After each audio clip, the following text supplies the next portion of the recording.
Chapter 257. You have never seen that creature before. It is about 2 meters tall when it stands upright and covered in hair. It is said that it has some kind of blood relationship with the goblins on the surface. But compared with their weak but numerous distant relatives, this branch can be said to be an anomaly. They are strong, and even a newborn baby among the bear goblins is comparable to a human adult. Brando said slowly. If the bear goblins raise their shields and flail as cover, it will be quite troublesome for the troglodytes to dig underground. He paused and changed the topic. But most of the troglodytes live in symbiosis with the bear goblins. Who knows if there are bear goblins in the lumber mill? Everyone was startled and looked back at the lumber mill on the other side of the river. The wooden gate creaked as it rose again. A group of subterranean dwellers walked out from the gate. Then a series of heavy footsteps were heard. Behind them were 3 clumsy creatures. The gigantic creatures held a large shield in one hand and dragged a flail with a rattling chain in the other as they slowly walked out from behind the gate. Bear goblins. Although most of the people present had never seen such creatures before, they recognized these new monsters according to Brando's description. They were more than 2 meters tall, covered in long brown hair, and their heads seemed to be curled up on their broad shoulders. They held a shield in one hand and a flail in the other. It was almost the same as the young man's description. Everyone couldn't help but look at the young lord with admiration. Yuta was a little silent. She looked at the young lord meaningfully as if she was trying to find something different about him. I have seen this thing before. Rabin stared at the group of monsters that were crossing the river and suddenly said, We once dealt with it in Karsuk. More than a dozen soldiers couldn't get close to it. His tanned face changed color for the first time. My lord, are you sure this thing is also a first-class organization? Brando nodded. The ranks of the army were first set up by the 4 great temples, and they were not only based on individual fighting strength. The bugbear's brains aren't too good. Due to their symbiotic relationship with the subterranean dwellers, they haven't been able to form a sizable army. If not for the fact that the subterranean dwellers are the foundation of the foundation in Jorgundi's army, and the bugbears that have been fighting side by side with them have formed a set of fixed tactics, I'm afraid these idiots wouldn't have been classified as a first-class unit. Vern nodded and kept silent. At this moment, the subterranean dwellers and the 3 bugbears were wading through the middle of the river bank. Although the subterranean dwellers at the edge of the forest had retreated far away, they still surrounded Meferi's group of 4. The riverbank was strangely quiet for a moment. The invisible scales were swaying on the battlefield. The subterranean dwellers launched a second round of attacks, but they immediately felt that something was wrong. At this time, the 2 crossbowmen on the stone bunker threw away the heavy crossbows in their hands and unsheathed the long swords from their backs. They were 2 long swords with 2 rows of strange patterns on the blades, which shone under the sun. Magic swords. One of the mercenaries shouted in a low voice. The magic sword here did not refer to the low-level alchemy goods that most people could get their hands on. It was a magic sword that was worthy of its name. At the very least, it was a magic item that was at the level of bronze or above. It was a creation that could change the strength of the wielder to a certain extent. Whose men are those? All the mercenary leaders' gazes were focused on Yuta, Vern, and Cornelius. In their opinion, only these 3 leaders could bring out such a luxurious lineup. However, the 3 leaders were also puzzled. Although they had the same thought, those were not their men. But if one were to say that they were only surprised at first, then in the next moment, they all held their breaths. 2 snow-white sword lights flashed on the stone bunker, and the 2 subterranean dwellers who had leaped onto the wall were cleanly cut into 2. This was already the strength of a peak iron rank, close to silver rank. Among the many mercenaries present, only the 3 great leaders had this standard. Who is that? Yuta finally turned to Cornelius and asked, Cornelius, are they your men? It was a pity that Cornelius was not in the mood to answer her question. When he saw the 2 swords, his expression finally changed. He turned to look at Brando and recognized them. They were the holy swords used by the 2 angels who followed Brando that night. He finally understood why Vern was willing to send his most capable wizard as bait. With 2 silver-ranked warriors as his bodyguards, what was there to be worried about? However, the middle-aged mercenary leader's knowledge could not represent the others. Not everyone present could recognize the 2 swords, and for a moment, only the sound of gasps could be heard in the forest. Brando did not reply, but under his gaze, the subterranean dwellers who had their attacks thwarted retreated to the sides. The first bugbear that came ashore suddenly rushed forward with large strides. They swung the flails in their hands and hammered the magic castles in the air. There was a loud bang. It was the sound of earth and stone cracking. The earthen and stone castle immediately fell apart. Everyone saw the two crossbowmen who were pretending to be weak suddenly jump up high. One of them grabbed the wizard while the other grabbed the warrior. They then rolled backwards and landed on the ground. The subterranean dwellers let out an excited shriek as they prepared to attack.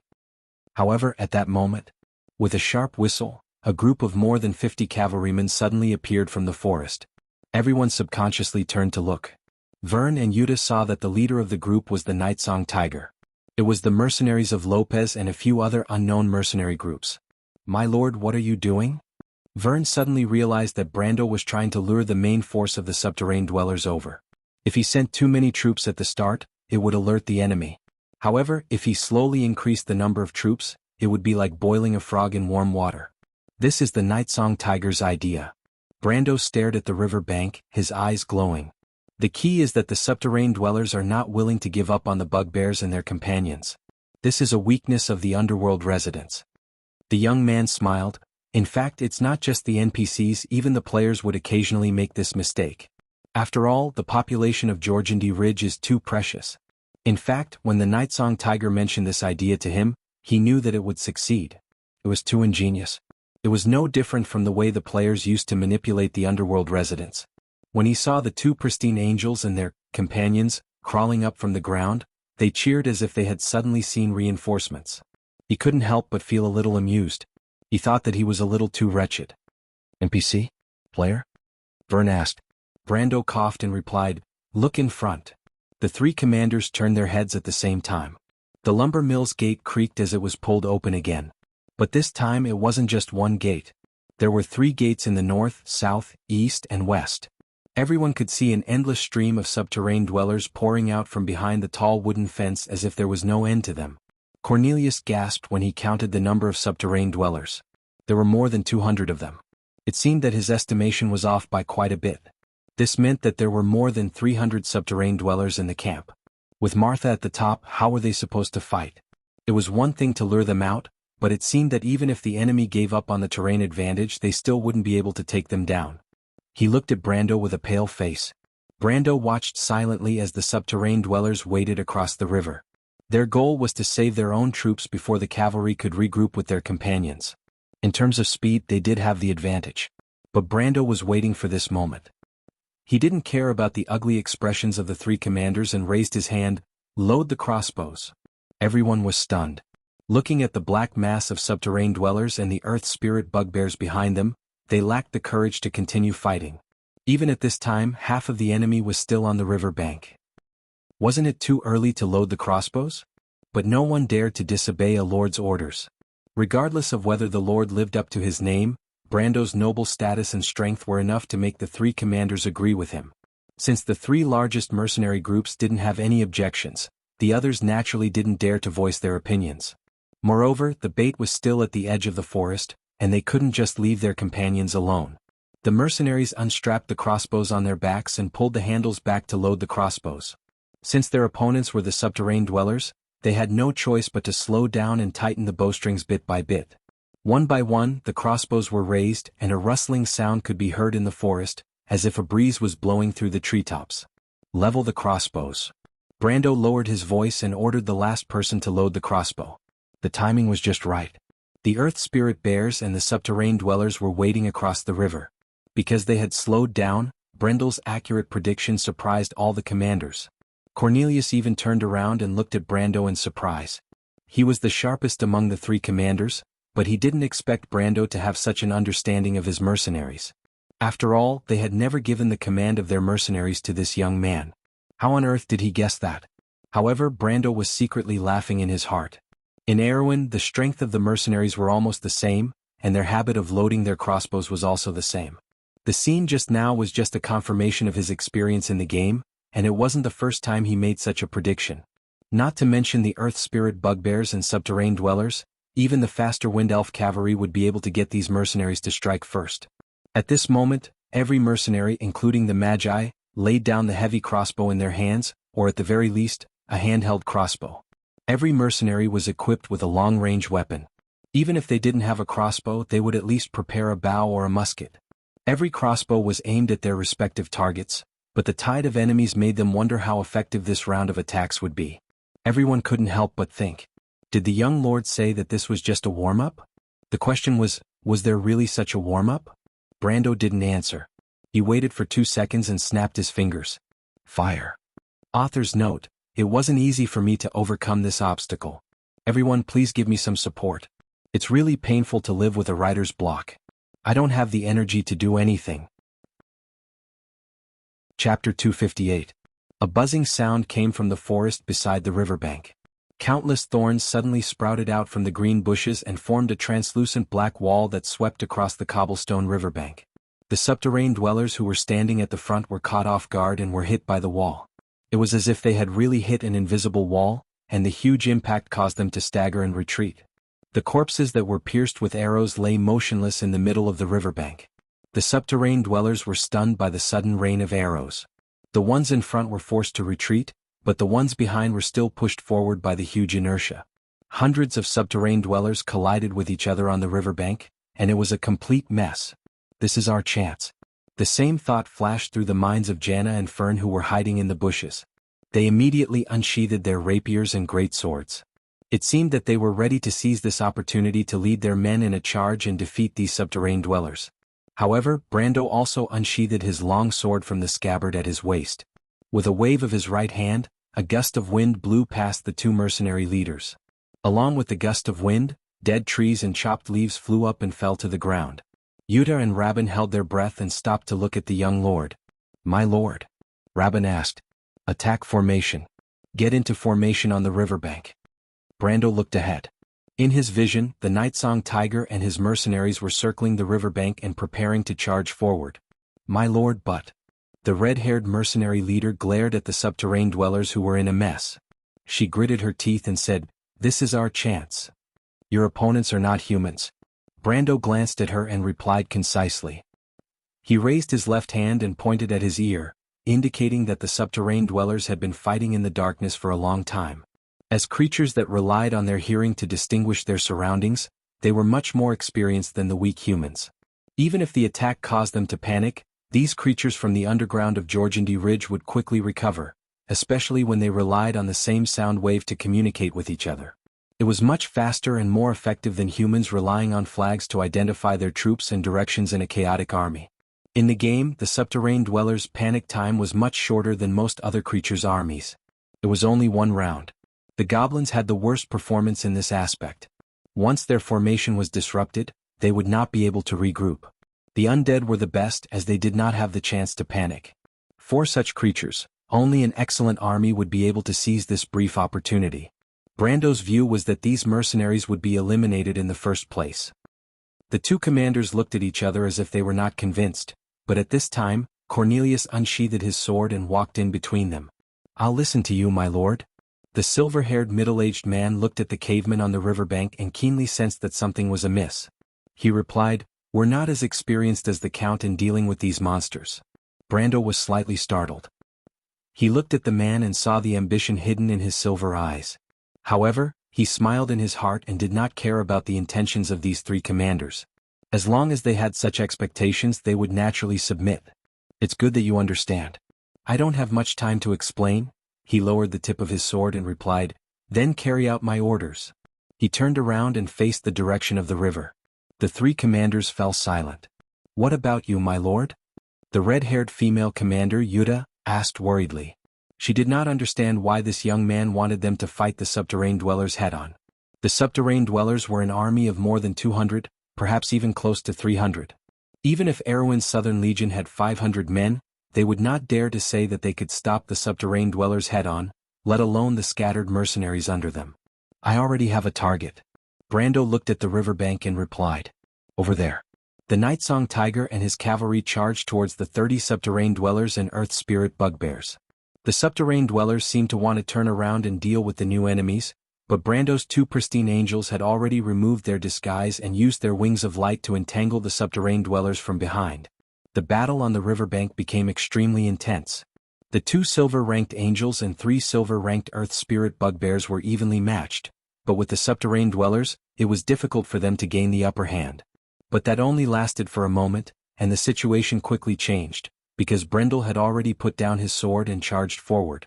The young man shot out of the forest like an arrow, and when he landed on the riverbank, he had already shortened the distance between him and the battlefield by half. When he landed on the ground and leaped up again, he was like a phantom that shot into the midst of the subterranean dwellers. In the eyes of the mercenaries who put down their crossbows and walked out of the forest, their young count seemed to have turned into a flickering black light. As he moved forward, his black swallow-tailed coat fluttered like a cape swaying in the wind. In the blink of an eye, the flag had cut between the adventurers, the archangels, the troglodytes, and the bugbears who were acting as bait. A few of the subterranean dwellers reacted and turned around to intercept the enemy. But just as they raised their weapons, Brando had already bypassed their weapons like a phantom and approached a Earth Spirit bugbear in the middle of the battlefield. The Earth Spirit bugbear was extremely alert. It shook its furry ears and subconsciously turned its hand. It swung the flail in its hand at Brando, but this move was too slow in the eyes of the young man. The latter stopped to avoid the spiked iron ball, grabbed the cold iron chain and flew high up in the air. Then he let go, somersaulted in the air and landed steadily. He landed on the broad and thick shoulder of the Earth Spirit bugbear. The entire process was completed in a single breath, in the time it took for a spark to fly off a flint. The mercenaries blinked and saw Brando half kneeling on the broad shoulder of the Earth Spirit bugbear. He calmly used both hands to stab the sword into the Earth Spirit bugbear's throat. An arrow of blood, as dazzling as the broken flag on the riverbank that afternoon. Brando pulled out the sword, and the Earth Spirit bugbear let out a low howl. Its tall body swayed and then fell down with a crash. There was a moment of silence on the battlefield. The mercenaries who saw this scene seemed to have forgotten the existence of time and the world around them. They subconsciously stopped, and the breath in their chest seemed to carry some kind of bloody, dry, and a trace of legend. However, although the person who commanded them also had his eyes on the young man, they could not forget the environment at this moment. Rabin took a step forward, cutting off the line of sight between his subordinates and Brando. He swung his greatsword forward and ordered in a deep voice, "Speed up, line up, forward, don't let the enemy come ashore." Rabin turned back, and in his eyes the subterranean dwellers had regained their order at this moment. These creatures from Jorgindy Ridge seemed to be able to communicate with each other through some kind of transmission in the air. Under the command of only a dozen purple-red subterranean dwellers, these monsters that were still in a mess under the rain of arrows had already gathered the moment the mercenaries stepped out of the forest. They seemed to be ready to move forward again. The whole process took less than half a minute. Rabin realized that Brando's decision to stop their charge was a wise one. If they had charged forward, they would have to face the subterranean dwellers before they even reached the riverbank. However, the mercenaries who started the charge did not stop so easily. Rabin did not need to think to know how high the chances of winning would be if they lost their formation and fought against opponents who were much stronger than them. He turned his head sideways and saw Cornelius and Yuta, who were maintaining order in the middle of the battlefield and on the other side of the battlefield. Who the hell is that young man? Rabin thought. Karsuk's Highland wizard and knight have such an excellent descendant. Those guys are no better than the average nobles. But when he thought back to the battlefield, he still felt that this confrontation was not very optimistic. Although the young man's judgment was correct again and again, the subterranean dwellers in front of them were getting more and more difficult to defeat. Even if the subterranean dwellers lined up on the riverbank and waited for the exhausted soldiers to arrive, Rabin did not believe that they could withstand even the first wave of the enemy's charge. He raised his hand and the warriors in the first row lowered their shields. At the back were the warriors and swordsmen who were temporarily acting as spearmen, while the professional archers and crossbowmen were reloading their weapons. However, the previous volley of arrows did not cause much damage to the subterranean dwellers, and it was hard to say how effective it would be at this moment. At most, it was a psychological comfort. Sure enough, after the first volley of arrows, the number of subterranean dwellers that fell was less than 10.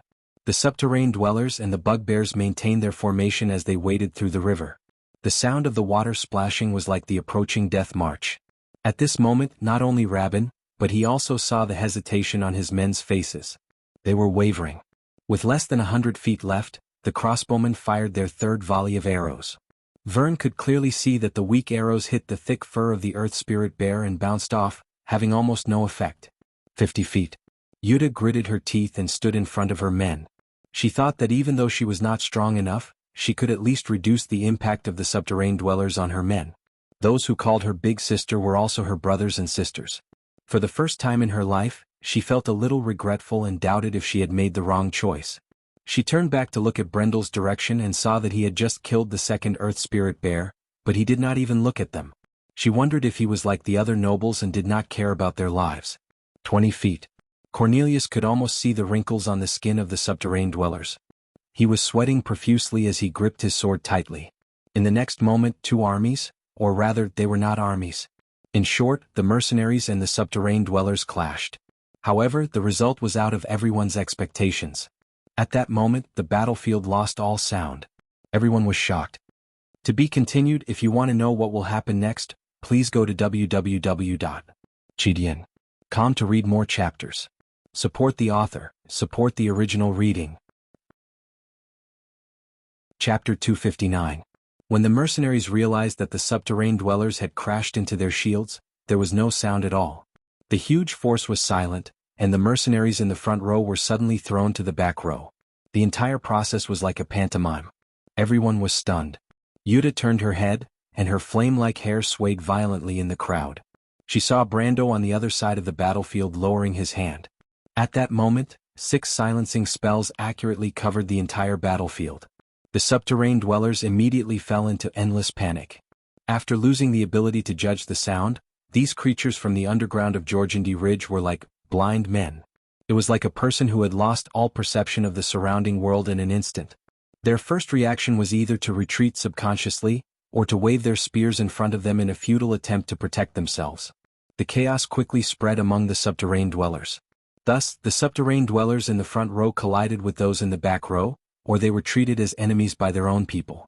They panicked and fled in all directions, or they fought with their own people. Although many mercenaries were involved in the chaos, most of them were free to fight. After a short moment of shock, they immediately realized that the situation was not as simple as it seemed. Victory seemed to be within their reach. So that's how it is. That was the only thought that flashed through everyone's mind. Brando threw away the exhausted soul crystal in his hand. The young lord glanced at them as if he had already predicted the outcome of the battle. So that's how it is. Rabin was enlightened when he saw the expression on the young noble's face. These fools actually have such a weakness. Cornelius calmly replied. The silver-haired middle-aged man stared at the situation on the front line and immediately ordered a change of flag. The red flag that represented the charge was now fluttering high above the battlefield. The mercenaries in the front did not need to hear the order. They only needed to see the eye-catching flag to know what to do next. The warriors threw away their shields and drew their weapons from below. A moment ago they were still on the defensive, but now their roles had changed.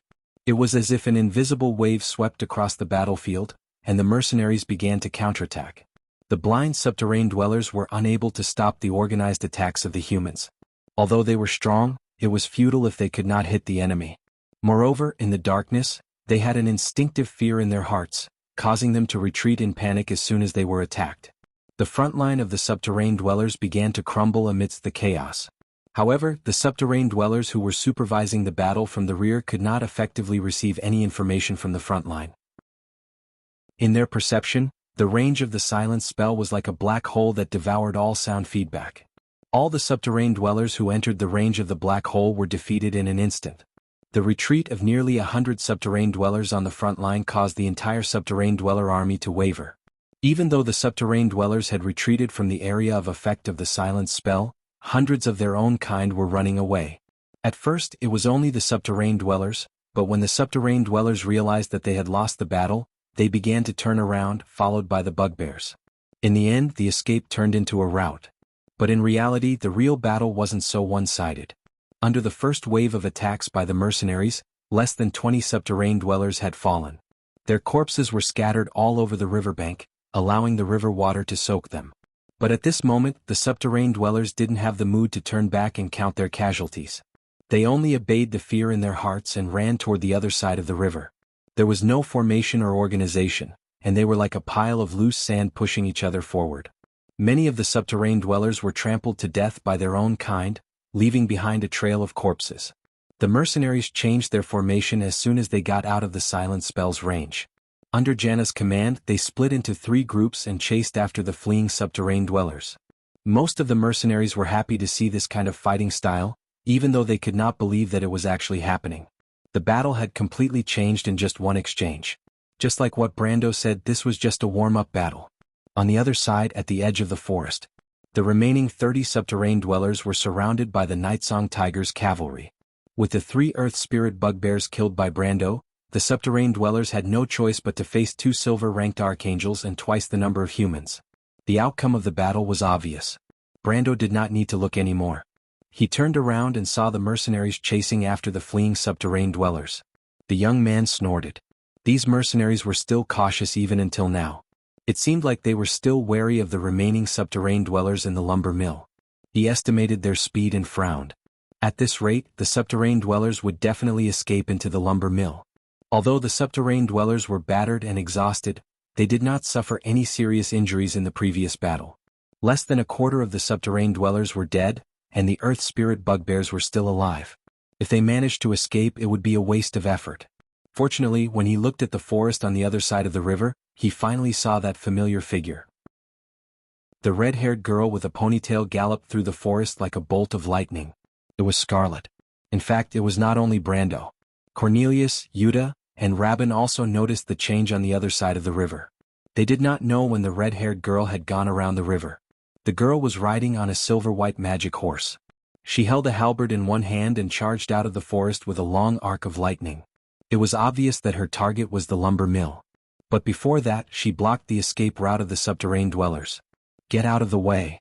Yuta was stunned. She did not know why, but when she saw the red-haired girl blocking the path of hundreds of subterrane dwellers, her heart skipped a beat.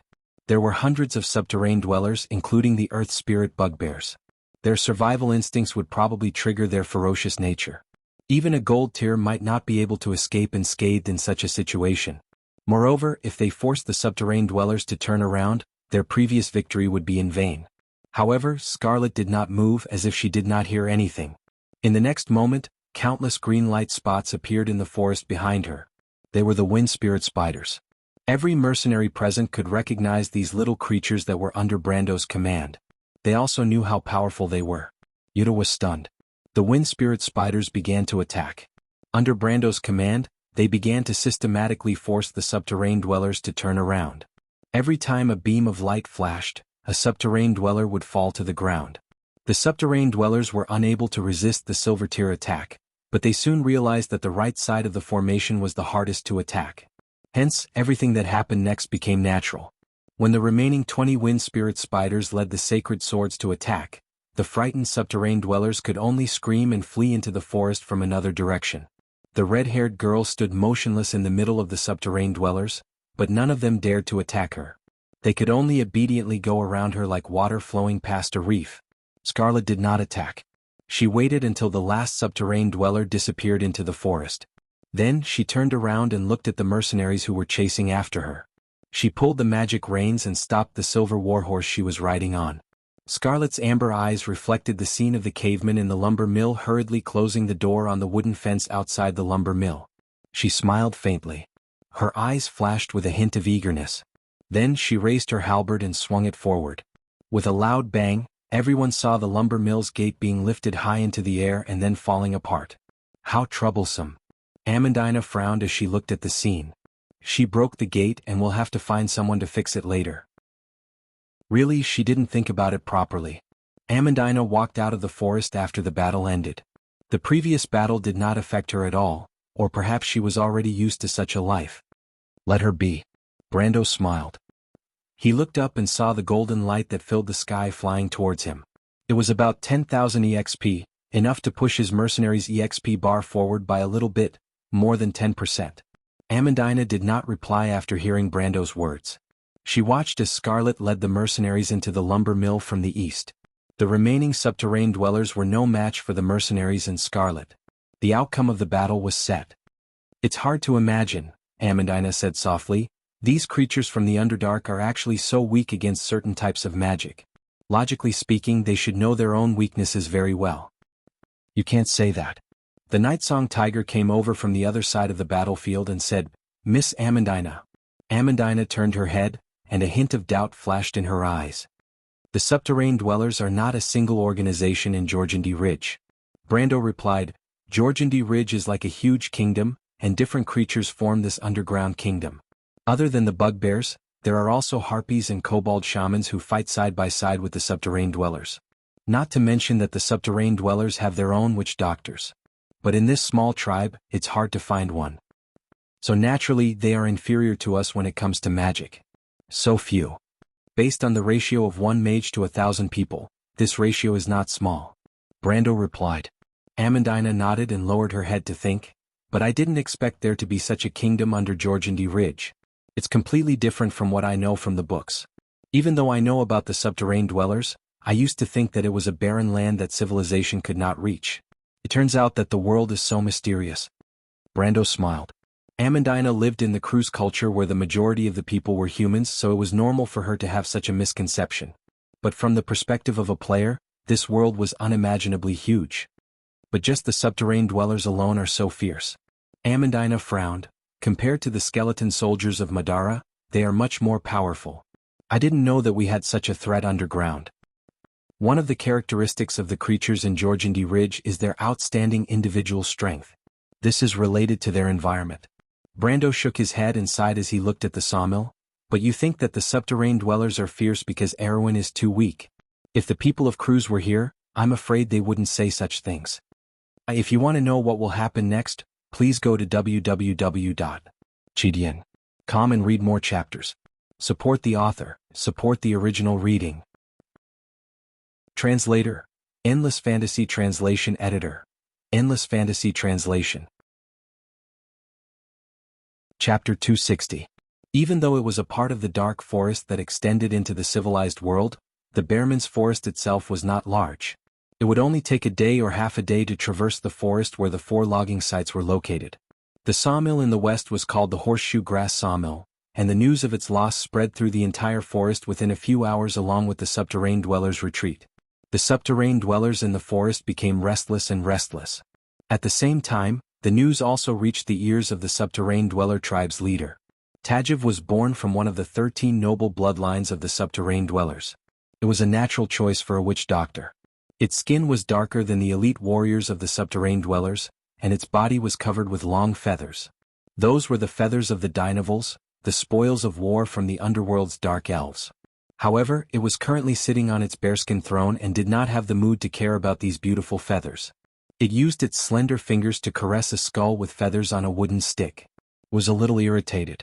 It became the leader of this tribe 5 years ago and became independent from its father's tribe. However, it ran into trouble when it was fighting for its own territory and had no choice but to migrate with its people. This was not a rare occurrence in the underworld, but it was unexpected that it discovered a path that led to the surface.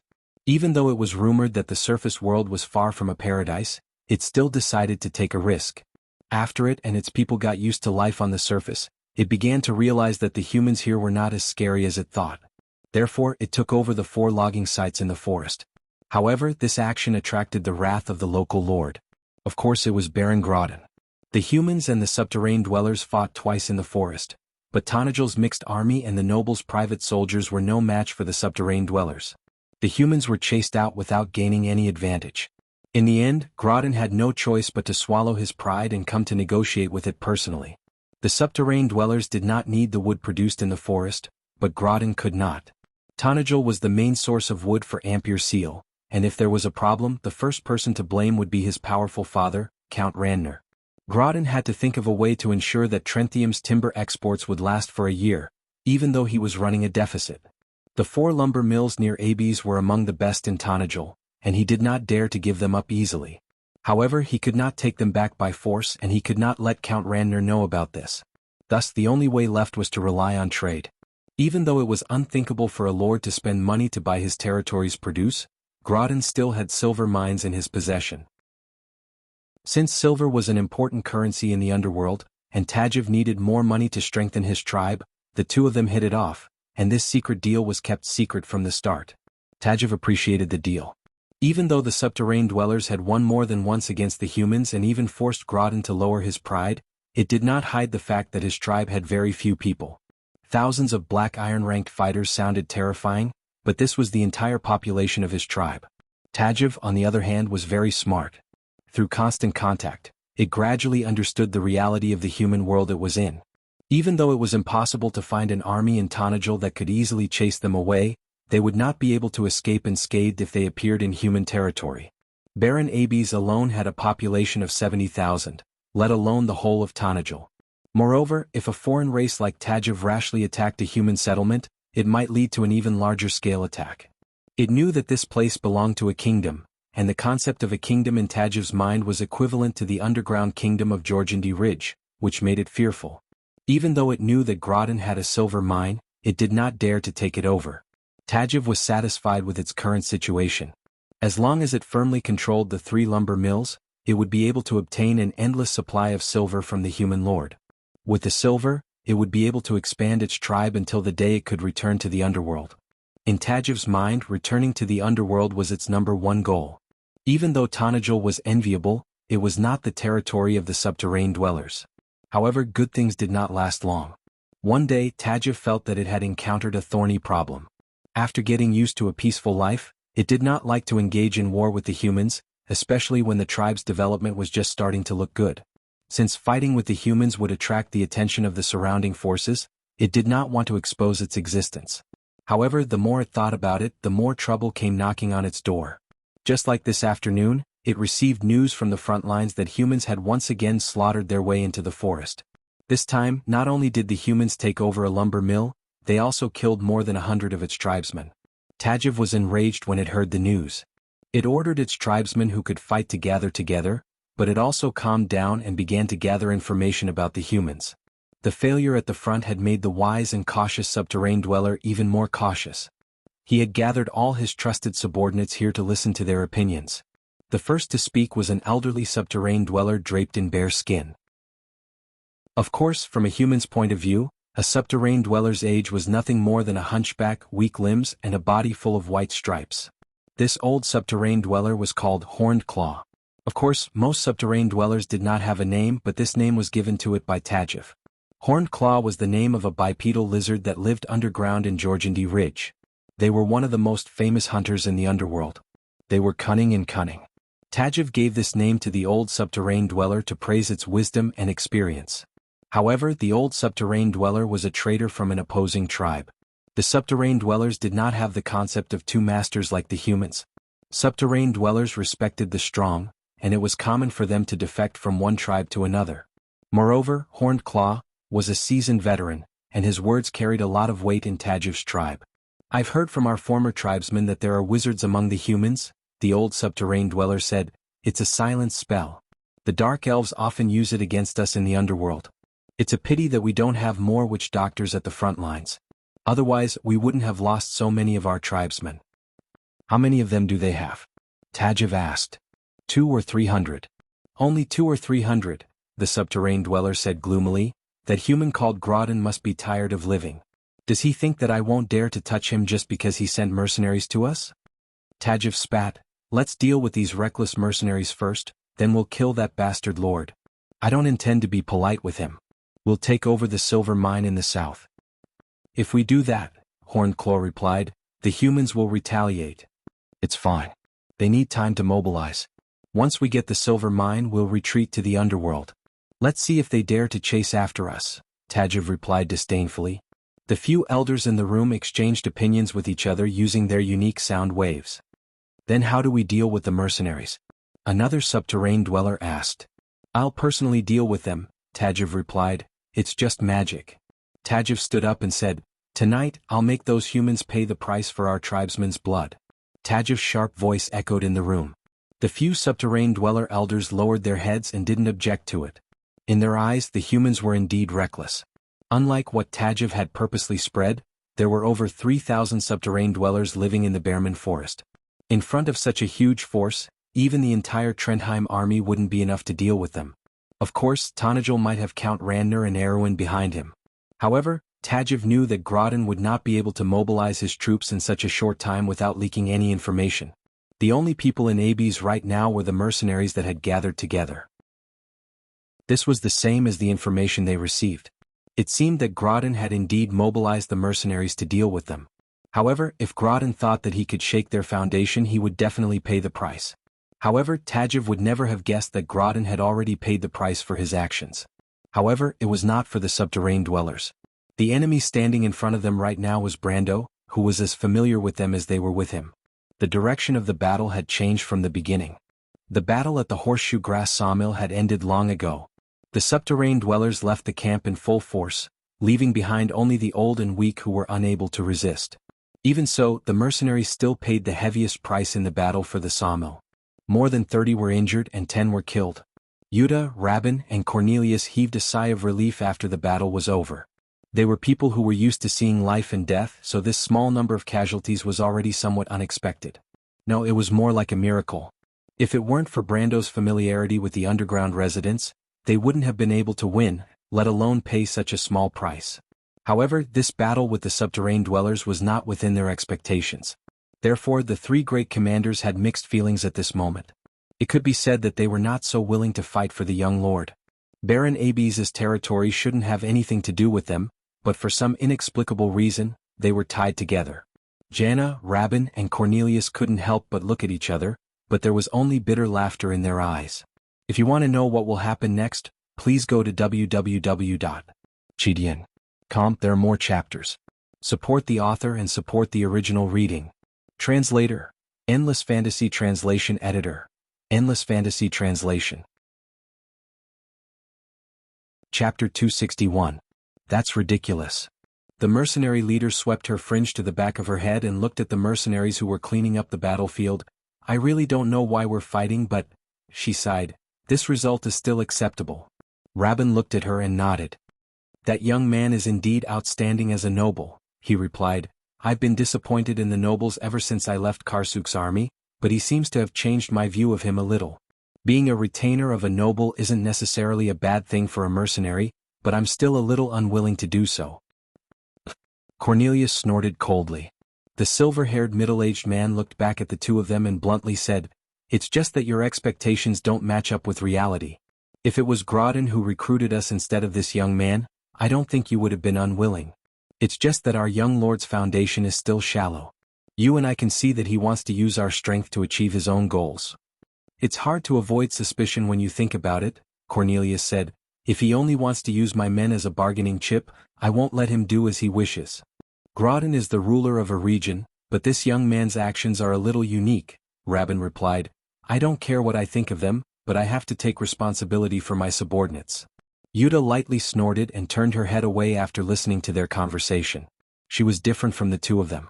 Her goal in establishing her mercenary group was to unite against the nobles' oppression, but she was disappointed that she had to deal with those filthy nobles. Her goal was to protect her only sister, but now she had lost her sister. She sighed and felt a little lost. She didn't know what goals she had left. But no matter what, she couldn't agree with Cornelius's words. The three of them subconsciously stopped talking and looked at the lumber mill. The Nightsong Tiger and his cavalry were slowly walking in. The young lord had arrived. Every mercenary subconsciously stopped what they were doing and raised their heads to look in that direction. The evaluation of a person's ability among the mercenaries was very simple. It was whether the leader had the ability to lead them to victory. Brando had already led everyone to miraculous victories twice in a disadvantageous situation. There were even rumors about the young lord's mysterious aura, and everyone knew that he was the one they would follow in the future. Cornelius, Yuta, and Cornelius did not stop this from happening. As a matter of fact, even they themselves could not see where this matter would lead them after the battle in Abes that night. But no matter what, if they left Brando they would have to enter the dark forest. He was a unique and powerful lord who could bring them victory. Even though Count Randner's shadow loomed over them like a dark cloud, there was at least a glimmer of hope. If Brando could bring them victory time and time again despite being at a disadvantage, then who could say for sure what would happen in the future?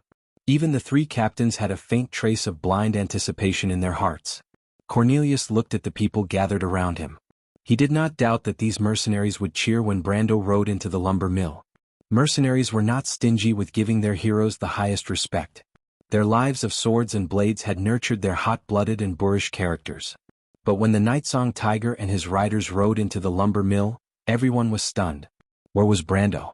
Other than the dignified and calm noble lady and the seemingly fearless merchant lady who was swaying on the back of her horse, there was no sign of their lord. What's going on? Yuta was the first to walk up and ask. Amandina glanced at her. It was not the first time the two of them had interacted. However, the experienced mercenary leader was unable to gain the slightest advantage in front of the noble's daughter. Amandina only replied indifferently. My lord has ordered everyone to set up defenses. The subterranean dwellers might finish gathering and attack in the second half of the night. She replied, the silence spell cannot be used again and again. My lord asked the wizards among you not to be stingy with their spell slots. Do your best to reinforce and increase the height of the surrounding fences.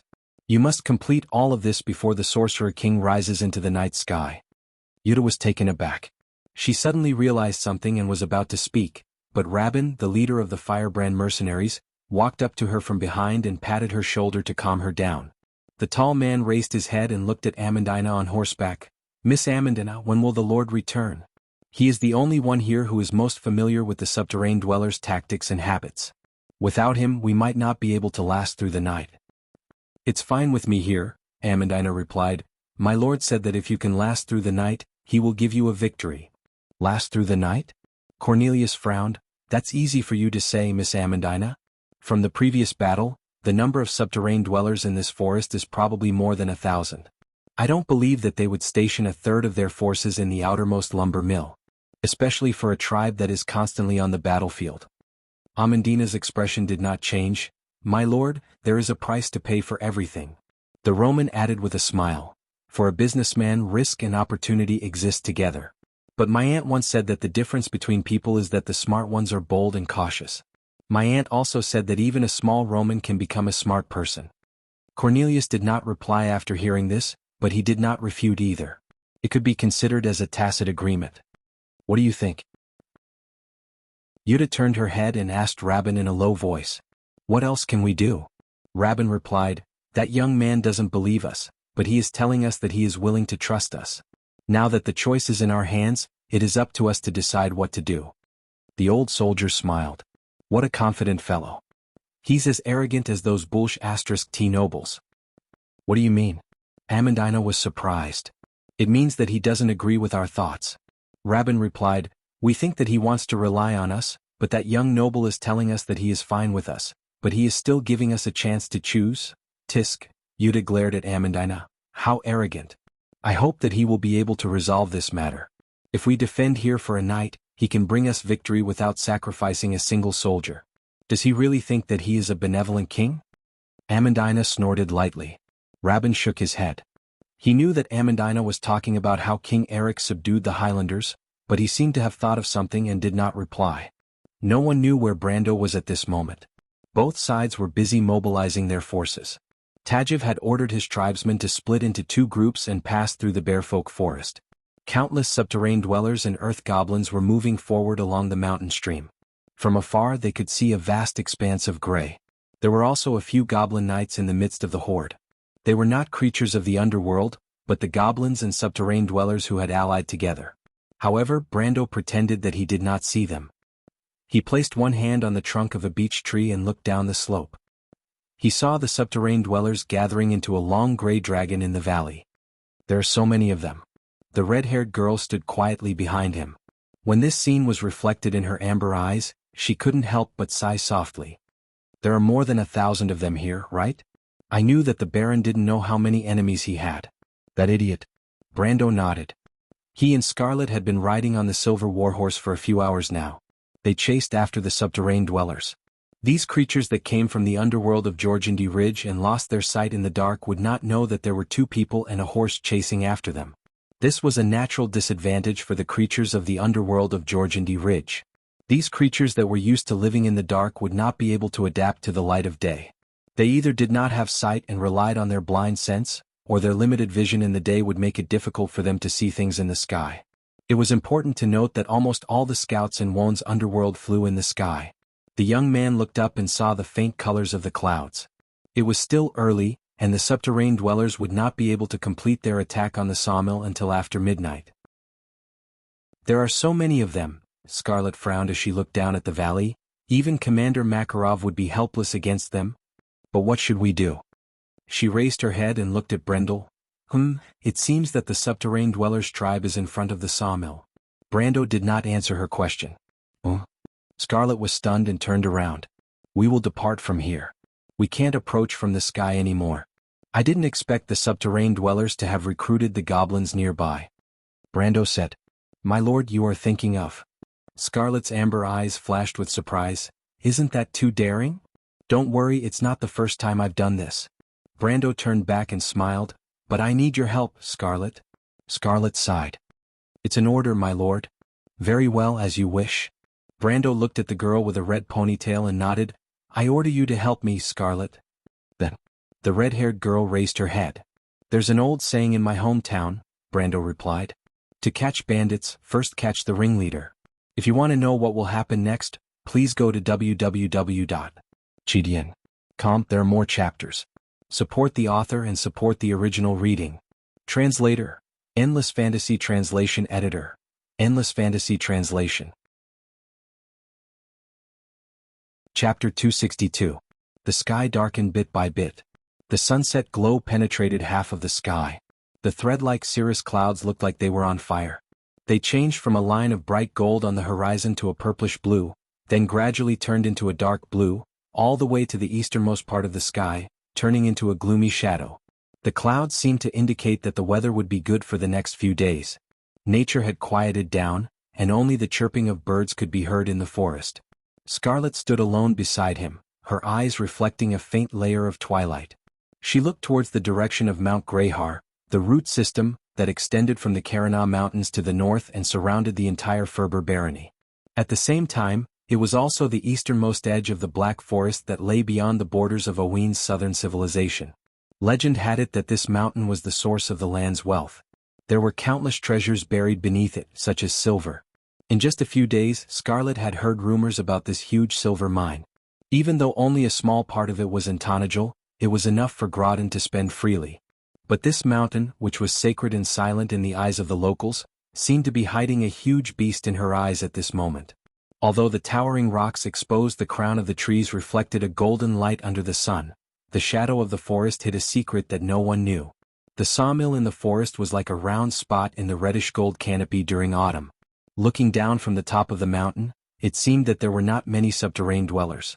But that was not the case. The subterranean dwellers from Georgindy Ridge had hollowed out the entire mountain, and there were many tunnels and entrances under the rocks.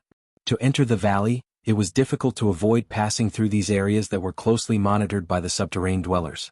Scarlet turned her head back. It had been a few hours since Brando confirmed the plan, but they did not move further than a few hundred feet along the valley.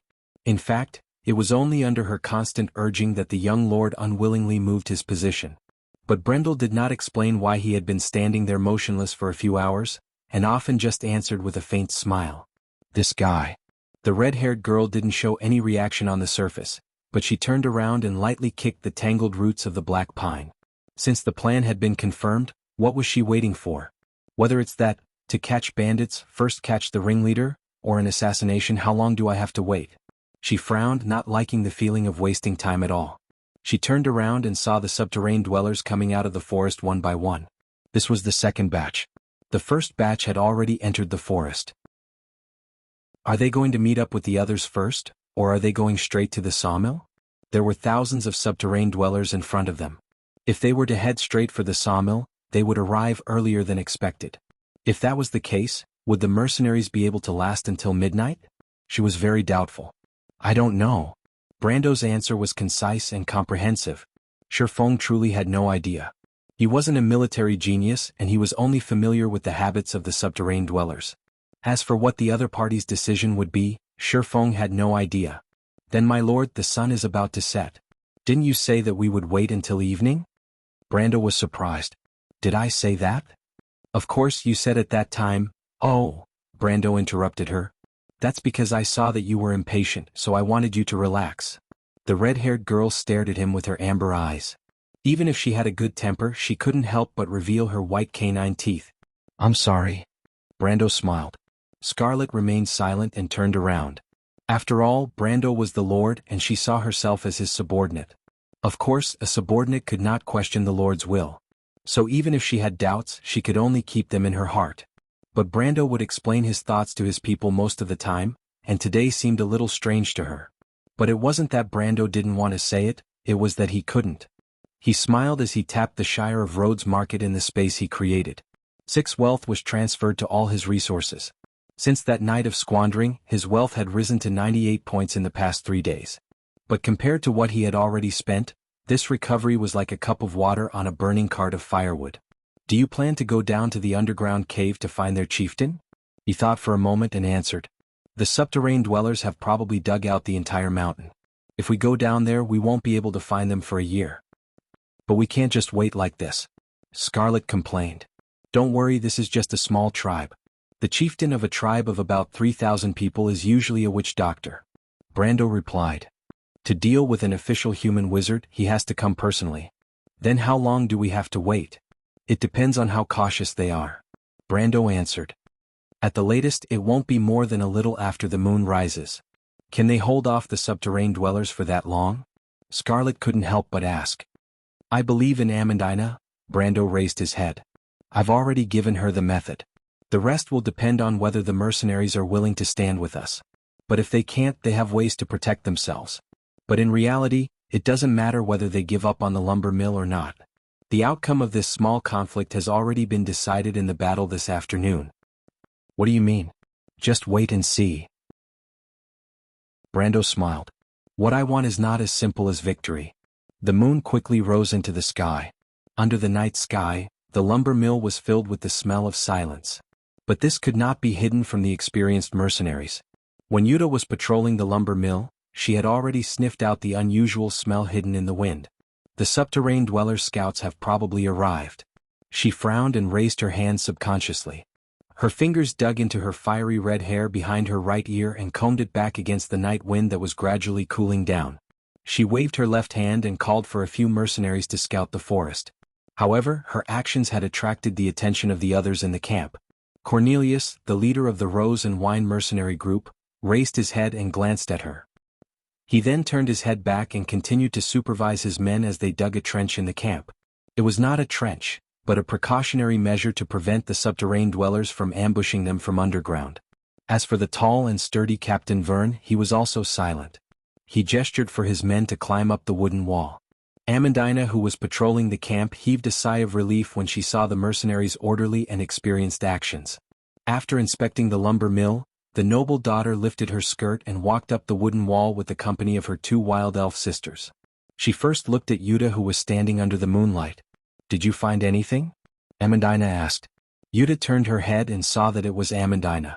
She did not seem surprised, but she did not seem to be interested either. There are things in the forest. Perhaps they are subterranean dwellers or other beasts. I've already sent people to check it out. Subterranean dwellers? Amandina was slightly surprised, but she did not show it on her face. They came so quickly? Perhaps. Amandina emphasized. What if they did? Amandina took a light breath and calmed herself down. Does this mean that the subterranean dwellers are moving quickly, Commander Yuta? Also, can you determine their reaction speed? And the coordination between the armies? Amandina was knowledgeable, but after following Brando for a period of time, she felt that the knowledge she learned was shallow. In front of these experienced mercenaries, experience and knowledge were often beneficial. She looked at Yuta and asked humbly. Yuta also looked at her. For the first time, she felt that this little girl was not as annoying as she thought. Even though she was a little more thoughtful at a young age, she had seen many descendants of the so-called nobles, so she didn't find it strange that she accepted them. The battlefield is ever-changing and there is rarely any definite information. Amandina shook her head, her red hair swaying like a flame. It could be a subterranean dweller that was left behind to monitor us, or it could be a scout that came from behind.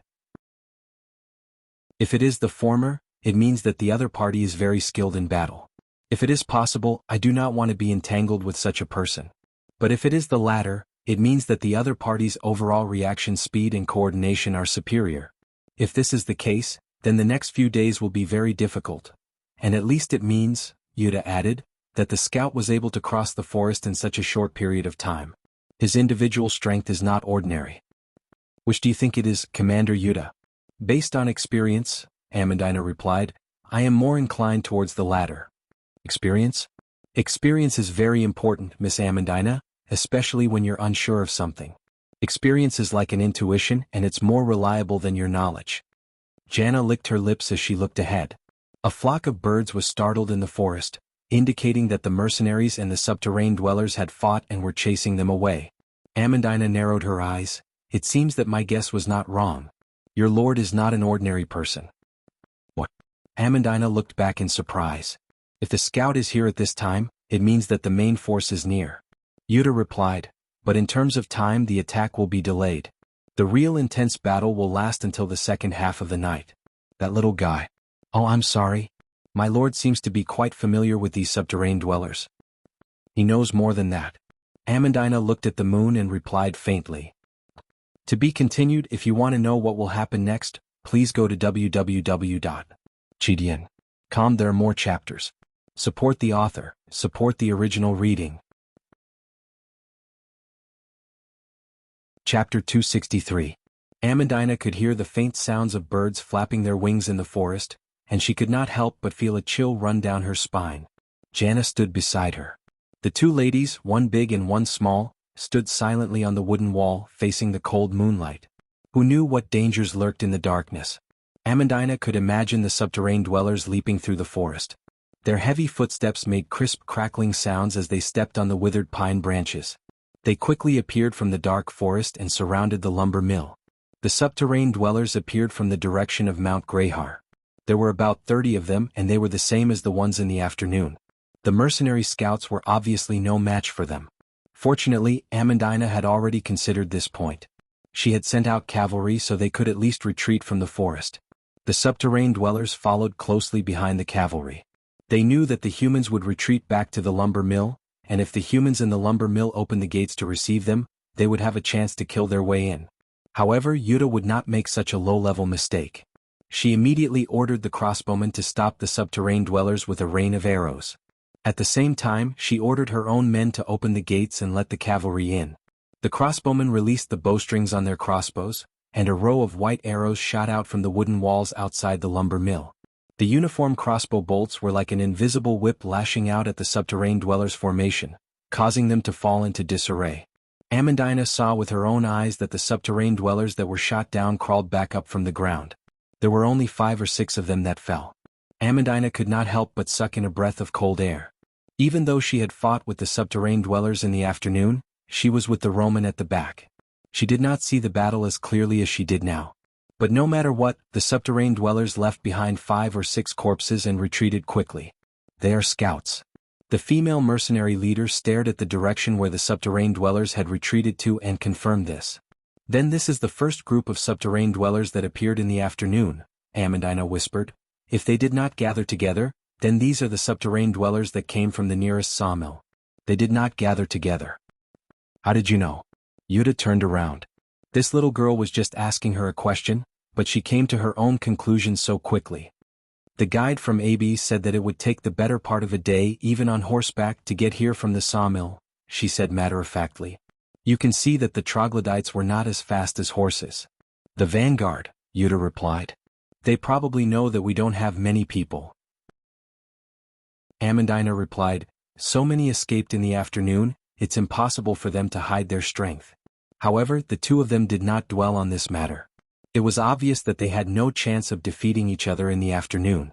In fact, if it weren't for Brando's strategy, it would have been impossible for them to even win. However, the two of them quickly stopped talking. After the subterranean dwellers' scouts retreated, the subterranean dwellers' vanguard quickly came out from the other side of the forest. There were about 100 subterranean dwellers that came out from the forest and moved along the riverbank. What are they doing? A face came between the two of them. Romaine's eyes widened like a pair of black gemstones. She blinked and leaned against the parapet to look at the long line of subterranean dwellers. They're surrounding this place, Amandina furrowed her brows. It seems like they're waiting for the other subterranean dwellers to arrive.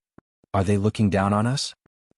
Yuta looked at the long line of subterranean dwellers on the riverbank and felt a little restless. Should we let the Nightsong Tiger lead the cavalry to charge at them? She thought that if they opened the gate and charged out, they would definitely gain a huge advantage. Amandina watched as the subterranean dwellers slowly moved along the riverbank and slowly turned the sawmill into an isolated island. It was impossible for her to not feel nervous. However, she calmed down and shook her head. No need.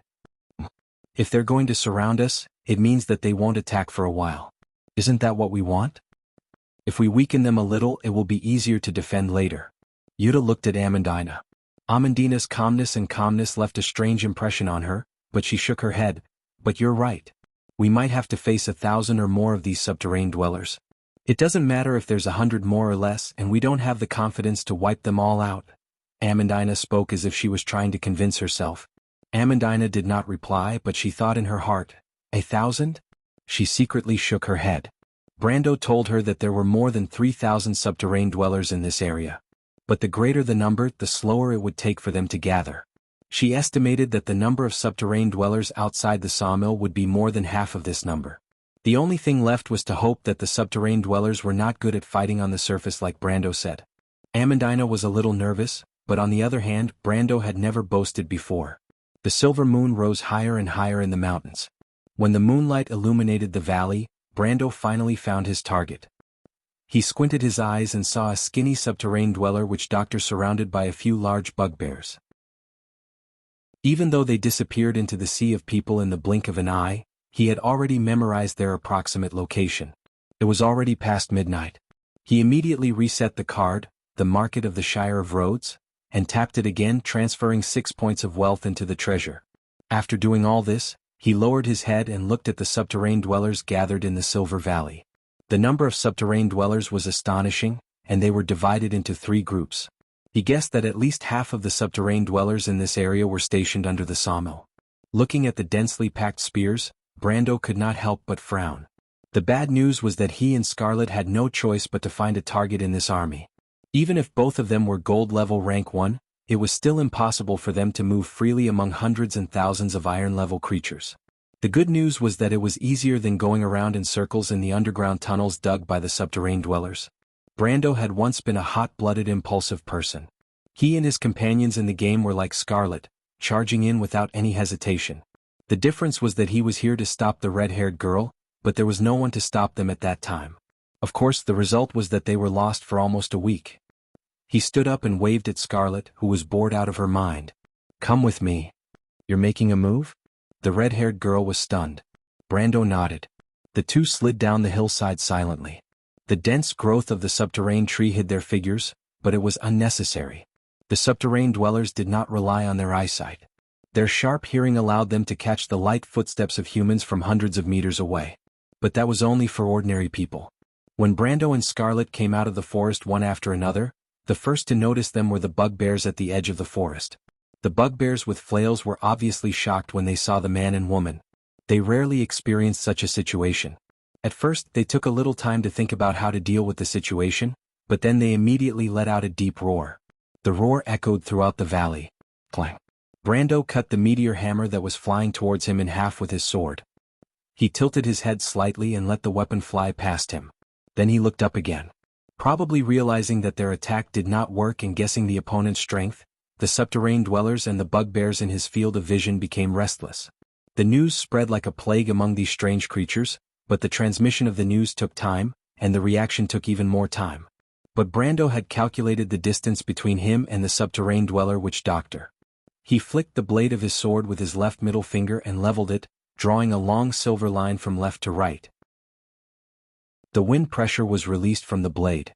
It first passed through the few bugbears like wheat stubble left behind by a scythe. These burly bugbears fell like scarecrows and were cut in half at the waist. Blood spurted out from their wounds. A large number of subterranean dwellers were swept away. The attack scared the subterranean dwellers.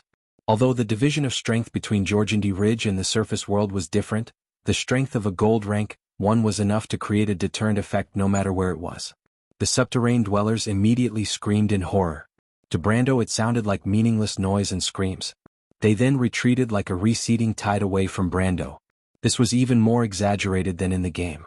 Although there was such a thing as morale in the game, it wasn't as ridiculous as this. Brando didn't expect his attack to have such an effect. Even he was surprised. However, this was a good thing. He immediately followed the direction where the subterranean dweller retreated. Scarlet followed closely behind. At this moment, witch Dr. Tajiv finally discovered the source of the chaos. It shook its huge head, which was unique to subterranean dwellers. At first, its mind was filled with anger and dissatisfaction towards its subordinates. 2 mere humans were able to mess up the team that it had painstakingly assembled. However, it immediately realized that the 2 humans were coming in its direction. And it was extremely fast. It knew this from the feedback of the sound waves it emitted. In just a few breaths, the distance between them had shrunk by several tens of meters. This was not a good sign. Tajiv panicked. P.S. I think everyone should be as unhappy as I am right now. Chapter 264. However, after a brief moment of chaos, the subterranean dwellers quickly regained their composure. Tajiv's anxious heart finally calmed down. There were many rumors about the people on the surface of the Georgandi Ridge. Some of them described their greed, but there were also legends and stories about how powerful the surface empire was. The witch doctor who came from the Georgandi Ridge was deeply influenced by these legends and believed that the surface world was a dangerous and barren world. However, it soon became disdainful because the humans of Tanajil gave it an extremely negative impression. In Tajiv's eyes, the human army was weak, powerless, and lacked discipline. His tribe was one of the weakest in the underworld, but they easily defeated Baron Grodin's army. At first, the subterranean dweller leader was suspicious and thought that the humans had set a trap for them to fall into. When Grodin's envoys secretly came to its door, it even suspected that the human noble outside the forest was lying to it. In the end, Tajiv's suspicions were proven to be unfounded. It turned out that the legends about the human empire on the other side of the Georgandi Ridge were just stories that were used to scare children.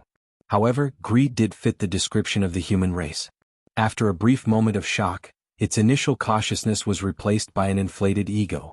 It began to expand unscrupulously in the forest and took over all of the lumber mills. It even wanted to use the forest as a foothold to expand and conquer Grodin's territory. However, the humans' terrifying numbers made it give up on the idea. Of course, this did not change Tajiv's impression of the humans as weak. In its opinion, the mercenaries only managed to take over the lumber mills because the enemy's wizards played a miraculous role in the battle. However, as long as it took action, it would be able to teach the enemy a lesson. Those cowardly and greedy humans indeed needed blood and fists to teach them a lesson.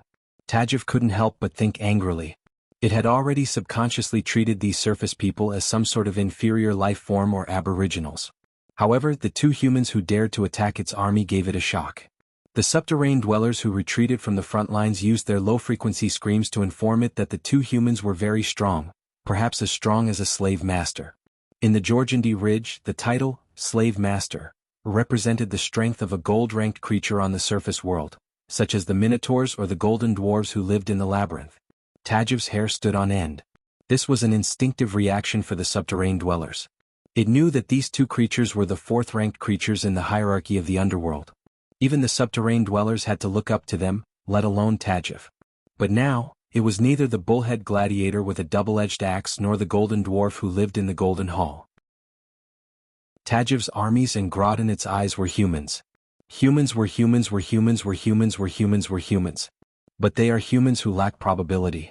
They actually dared to challenge the entire army alone. Tajiv didn't really care.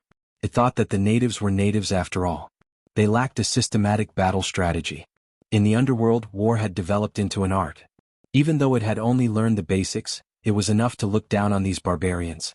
It immediately raised its flag and ordered its own kind to surround the two humans.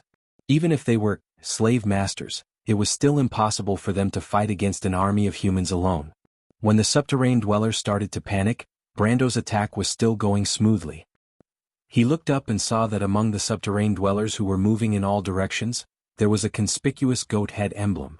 It was the emblem of the subterranean dwellers' tribe leader, and it was only 100 meters away from him. But as the subterranean dwellers retreated, they finally encountered the subterranean dweller warriors behind them.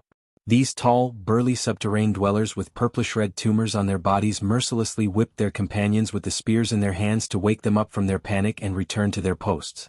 The subterranean dwellers screamed and were driven back. So Brendel soon found himself facing the Georgandi Ridge's regular army that had been driven back. They lined up in a row and tried to pass him a spear with their weak forelimbs, but to be honest, it was hard to say that it was an effective attack. Brando easily swept away these inferior spears. He separated the human wall with his sword and destroyed them again. The first row of subterranean dwellers left 5 bodies covered in a layer of frost and scattered again. The defensive line melted like snow. Brando moved forward for a while, but he immediately saw more subterranean dwellers being driven back. Due to the time that their own kind had bought, these creatures had calmed down. The subterranean dwellers finally reacted. "My lord," Scarlet whispered, intending to tell him that the separated subterranean dwellers had begun to surround them. Brando did not need to turn his head to know what was going on. The sea was pressing in from all directions, but the two of them realized that they were only a dozen meters away from the enemy's formation. Gradually they started to feel resistance. 2 to 3 subterranean dwellers screamed and ran toward them. Their strong hind legs allowed them to exert great strength on the tip of their spears like a galloping cavalry. This kind of attack was completely different from the previous one. After blocking 2 or 3 attacks, Brando could not help but feel a headache. He saw Tajiv's goat head was moving in the opposite direction. It was either to the north or the northeast. In short, it was difficult to distinguish the direction in the chaos. At first, Brando could not help but reminisce about his first plan. It was a plan that he was tempted by when he was at the top of the mountain. That plan was to ride the silver warhorse and break in from the sky. However, he had completely forgotten about the danger of attacking from the sky. His enemy might be a spellcaster. Brando rarely dealt with subterranean dwellers, but he knew that anti-air spells were not rare. Brando and Scarlet did not show any mercy. Flashing electric arcs and frosty blue ice crystals spread dozens of feet forward, and the third encirclement of the subterranean dwellers was reduced to ashes. However, both of them stopped to catch their breath. Brando felt that he had killed at least 40 subterranean dwellers. Since Scarlet was the only one who shared the experience points, he could absorb 700 to 800 XP from each subterranean dweller. If it were not for the drastic decrease in his stamina, it would have been a glorious battle. Scarlet's face was slightly red, and her forehead was already sweating. Her absolute strength was 10% higher than Brando's, but the young man had always been outnumbered in the game. He had always lived a life of killing in and out of chaotic battles. The players' nearly endless lives allowed them to experiment with all kinds of tactics. Hence, the accumulated experience allowed Brando to preserve his stamina as much as possible in such a situation. However, his face didn't turn red, and his heart didn't skip a beat. When the red-haired girl saw his calm expression, she couldn't help but feel a little admiration for him. As expected of Sir Monarch, she thought. However, Brando calmed himself down and listened to the low-frequency vibrations around him. He used his sword to push back the subterranean dwellers and carefully captured the sound. It sounded like a branch of Draconic, and should not be within the range of human hearing. However, there was a setting in the Amber Sword that when perceptive sense was increased by 1 Oz, the amount of sound that could be captured by the human ear would increase exponentially. At this moment, Brando's perceptive sense was already as high as 20 Oz. Soon he heard the unique sound. It was the subterranean dwellers in the army communicating with each other in their special way. They were also relaying orders to the subterranean dwellers. Brando did not understand the subterranean dwellers' language, but he could guess what they meant. He knew that as long as he disturbed the command nodes hidden in the army, the subterranean dwellers would automatically fall into chaos. To the players, this kind of technique was already considered a cliché. He quickly located the source of the sound. He turned his head to the side and sensed that there were 3 to 5 sources of the sound behind the large group of subterranean dwellers. Judging from their movements, they were forming a 4th encirclement. "Scarlet," he immediately shouted, "open a gap in that direction." Scarlet was slightly stunned. Her blazing amber eyes looked in the direction Brando's sword was pointing. There the subterranean dwellers were gathering. A large group of more than 100 subterranean dwellers quickly formed an impenetrable defense line. It was obvious that the subterranean dwellers behind them had sensed Brando's killing intent. However, their actions had also attracted Scarlet's attention. Their actions seemed to indicate that there was something important hidden behind the defense line. The girl swung her long red ponytail. Without further prompting, she swung her spear forward. An arc of lightning flashed in the darkness. Dazzling electric sparks pierced through the 3 subterranean dwellers who were blocking the perimeter and immediately penetrated their bodies. The lightning spread out like a fan. After a loud explosion, the subterranean dwellers fell backward in a huge fan shape. The ones in front were charred black, while the ones behind were paralyzed and could not move. When the gap was opened behind the layers of human wall, Brando narrowed his eyes and finally saw the few tall Muru dwellers behind the subterranean dwellers. However, the subterranean dwellers on both sides were closing in. The gap in the human wall was getting smaller and smaller. There was only one chance. He did not hesitate to activate his charge skill. For the first time, he separated from Scarlet, who had been moving back to back. His body instantly turned into a striking black line. The black line shot past the row of subterranean dwellers. The subterranean dwellers only turned around after a few tenths of a second. However, Brando had already leaped over their shoulders and arrived in front of the subterranean dwellers with his sword. There were a total of 6 subterranean dwellers in front of him. The purplish-red skin creatures were quite smart. When they noticed that the defense line was broken, some of them came forward to block it, but more of them scattered and ran away. However, Brando immediately unleashed his maximum strength and swung his sword. The full power of the White Raven sword style, and the explosive strength, created a 7-meter-long transparent ripple in the air. Under the cover of the night, the ripple moved forward dozens of meters in an instant. The subterranean dwellers staggered forward, but their heads were immediately separated from their bodies and they fell to the ground. Brando stopped and turned around. The surrounding subterranean dwellers finally retreated because they had lost their leader. I always feel like I'm not good enough to satisfy myself. I wish everyone a happy Children's Day. I'm begging for votes next month. I only got 14 votes after taking a look. I'm tearing up. If you want to know what will happen next, please go to www.chidian.com to read more chapters.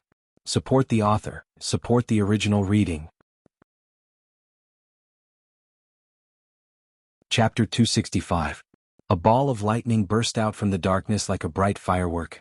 The dazzling electric sparks pierced through the 3 subterranean dwellers and penetrated their bodies. The lightning was like a fan that spread out in all directions. The subterranean dwellers fell to the ground. Tajiv was shocked, but it was not because of the terrifying power of Scarlet's attack. It knew that once one's strength reached the level of a slave master, the lethality of every move would increase exponentially. But what really shocked it was that after Scarlet's attack, the front line seemed to have collapsed. What's going on? Tajiv looked around the battlefield, and it quickly sensed that the voices that had been relaying orders on the battlefield had disappeared. It had lost a few of its own warriors, and these 2 humans seemed to be very familiar with its fighting style. Tajiv was slightly shocked, but it did not have the time to grieve because the 2 humans had started to move forward again. Brando and Scarlet's speed was extremely fast, and the subterranean dwellers who had lost their formation could not stop them. The distance between the 2 sides was quickly reduced by half. Of course, Tajiv wouldn't just sit there and wait for its death.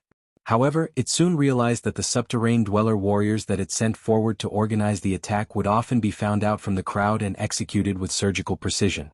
After a few times, it gave up on this effort. Not to mention that this effort was meaningless, it did not have that many elites to expend. After losing nearly half a company of subterranean dweller warriors, the subterranean dweller voodoo doctor was starting to get anxious. Moreover, time did not allow it to think too much. He looked around and saw the tall earth spirit bugbears guarding him. It could not help but think that it was time to let these bugbears play their role. Although these bugbears were the strongest fighting force in the subterranean dwellers, the 2 humans were getting closer and closer, and it did not want to die here for no reason. It made a hand gesture. It was a set of spell elements, Blessing of the Cave. At the cost of losing sight, it could greatly increase a creature's fighting strength for a short period of time. For the peak iron-ranked bugbears, it was enough to raise their strength to the silver rank. This was, in fact, a type of black magic that was extremely harmful to the target. However, Tajiv did not understand this. The witchcraft of a witch doctor was passed down from their blood. It was the blessing of the cave witches. Every subterranean dweller's witchcraft was the first thing they learned, so they did not need to consider the validity of it. It raised 3 of its withered fingers, sprinkled a handful of plant ashes, and cast a blind blessing. This way the earth spirit bugbears would be temporarily blinded. At the very least, it wouldn't affect their combat strength when they lost their vision. In fact, every earth spirit bugbear had received special blind combat training, so it wasn't a problem for them. Every inhabitant of the underground had to remember this saying, "Eyes are superfluous." Finally, Tajiv pointed forward and let out a sharp screech from its throat. His order was simple. He wanted the bugbears to stop the 2 humans or at least stop them. At the very least, he wanted to buy time for his warriors to reorganize the cowardly bugbears.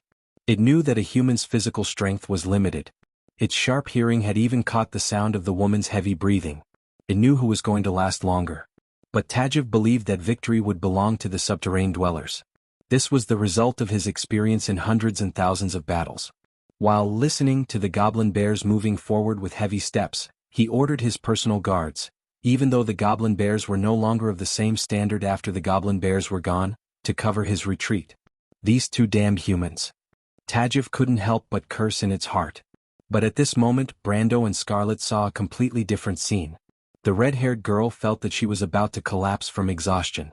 She had never participated in this kind of battle before. The 2 of them advancing courageously in the midst of an army of 10,000 sounded pretty good. But in reality, her stamina was depleting several times faster than usual. She could already remember how many enemies she had killed. Hundreds or more.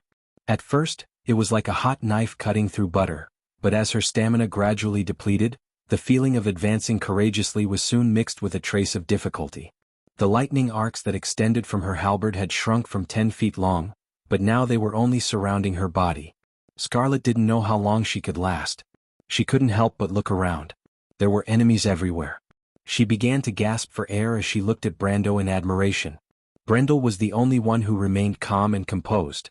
His elemental energy was a type of ice powder that was formed from low temperatures, and the subterranean dwellers who were close to him were forced to retreat by the cold.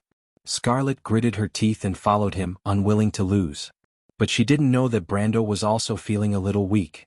After all, no matter how strong you were in the Amber Sword, as long as you didn't have a perfect body, you would never be able to escape exhaustion.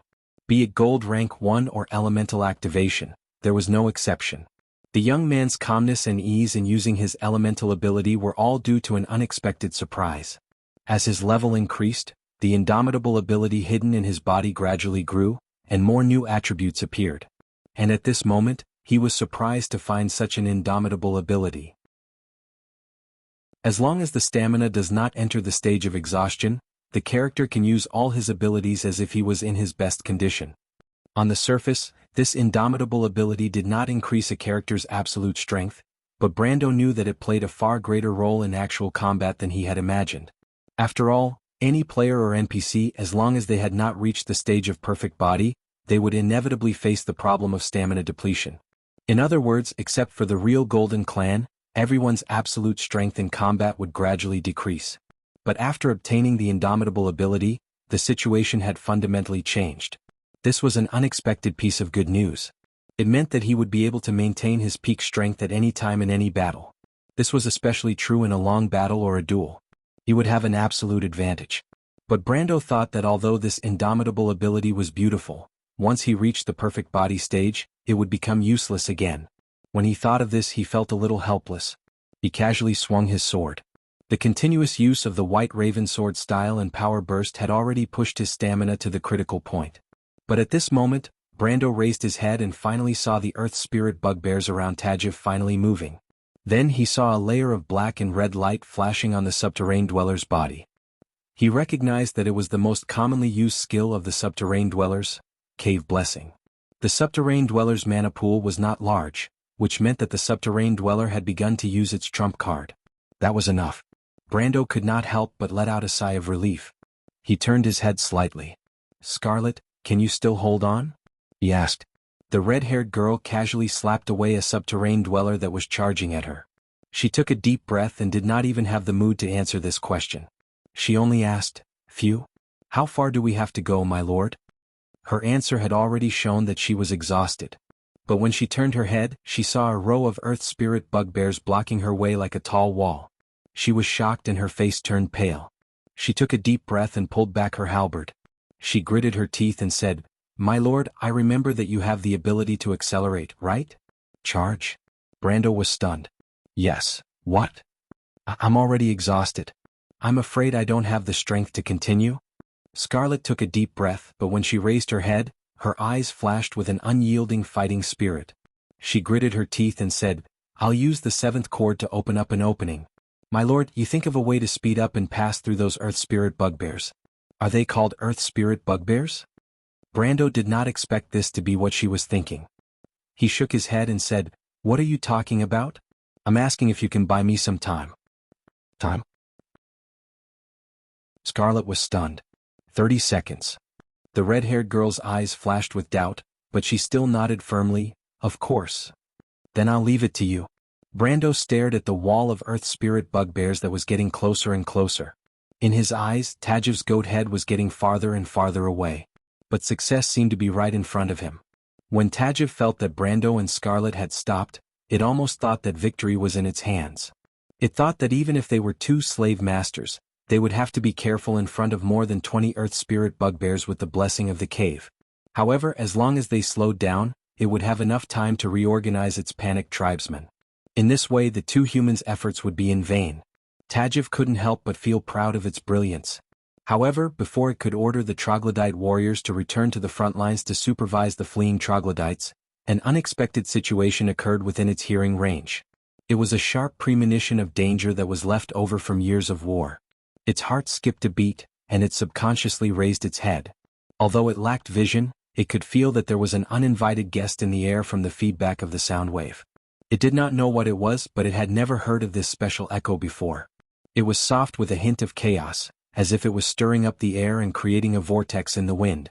It was the sound of wings, but it was much louder than the sound of birds. Tajiv suddenly remembered a legend about the surface world.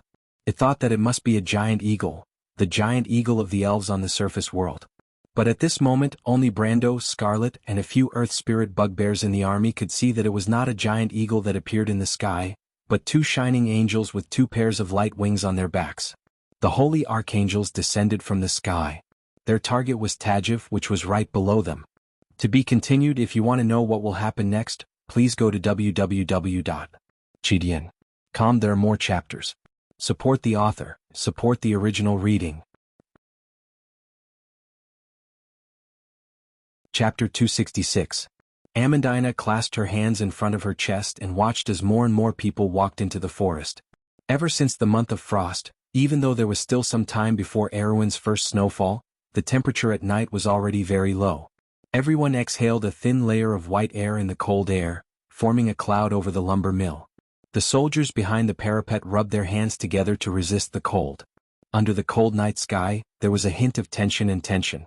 Almost all of the mercenaries were on the wooden walls and there was no backup.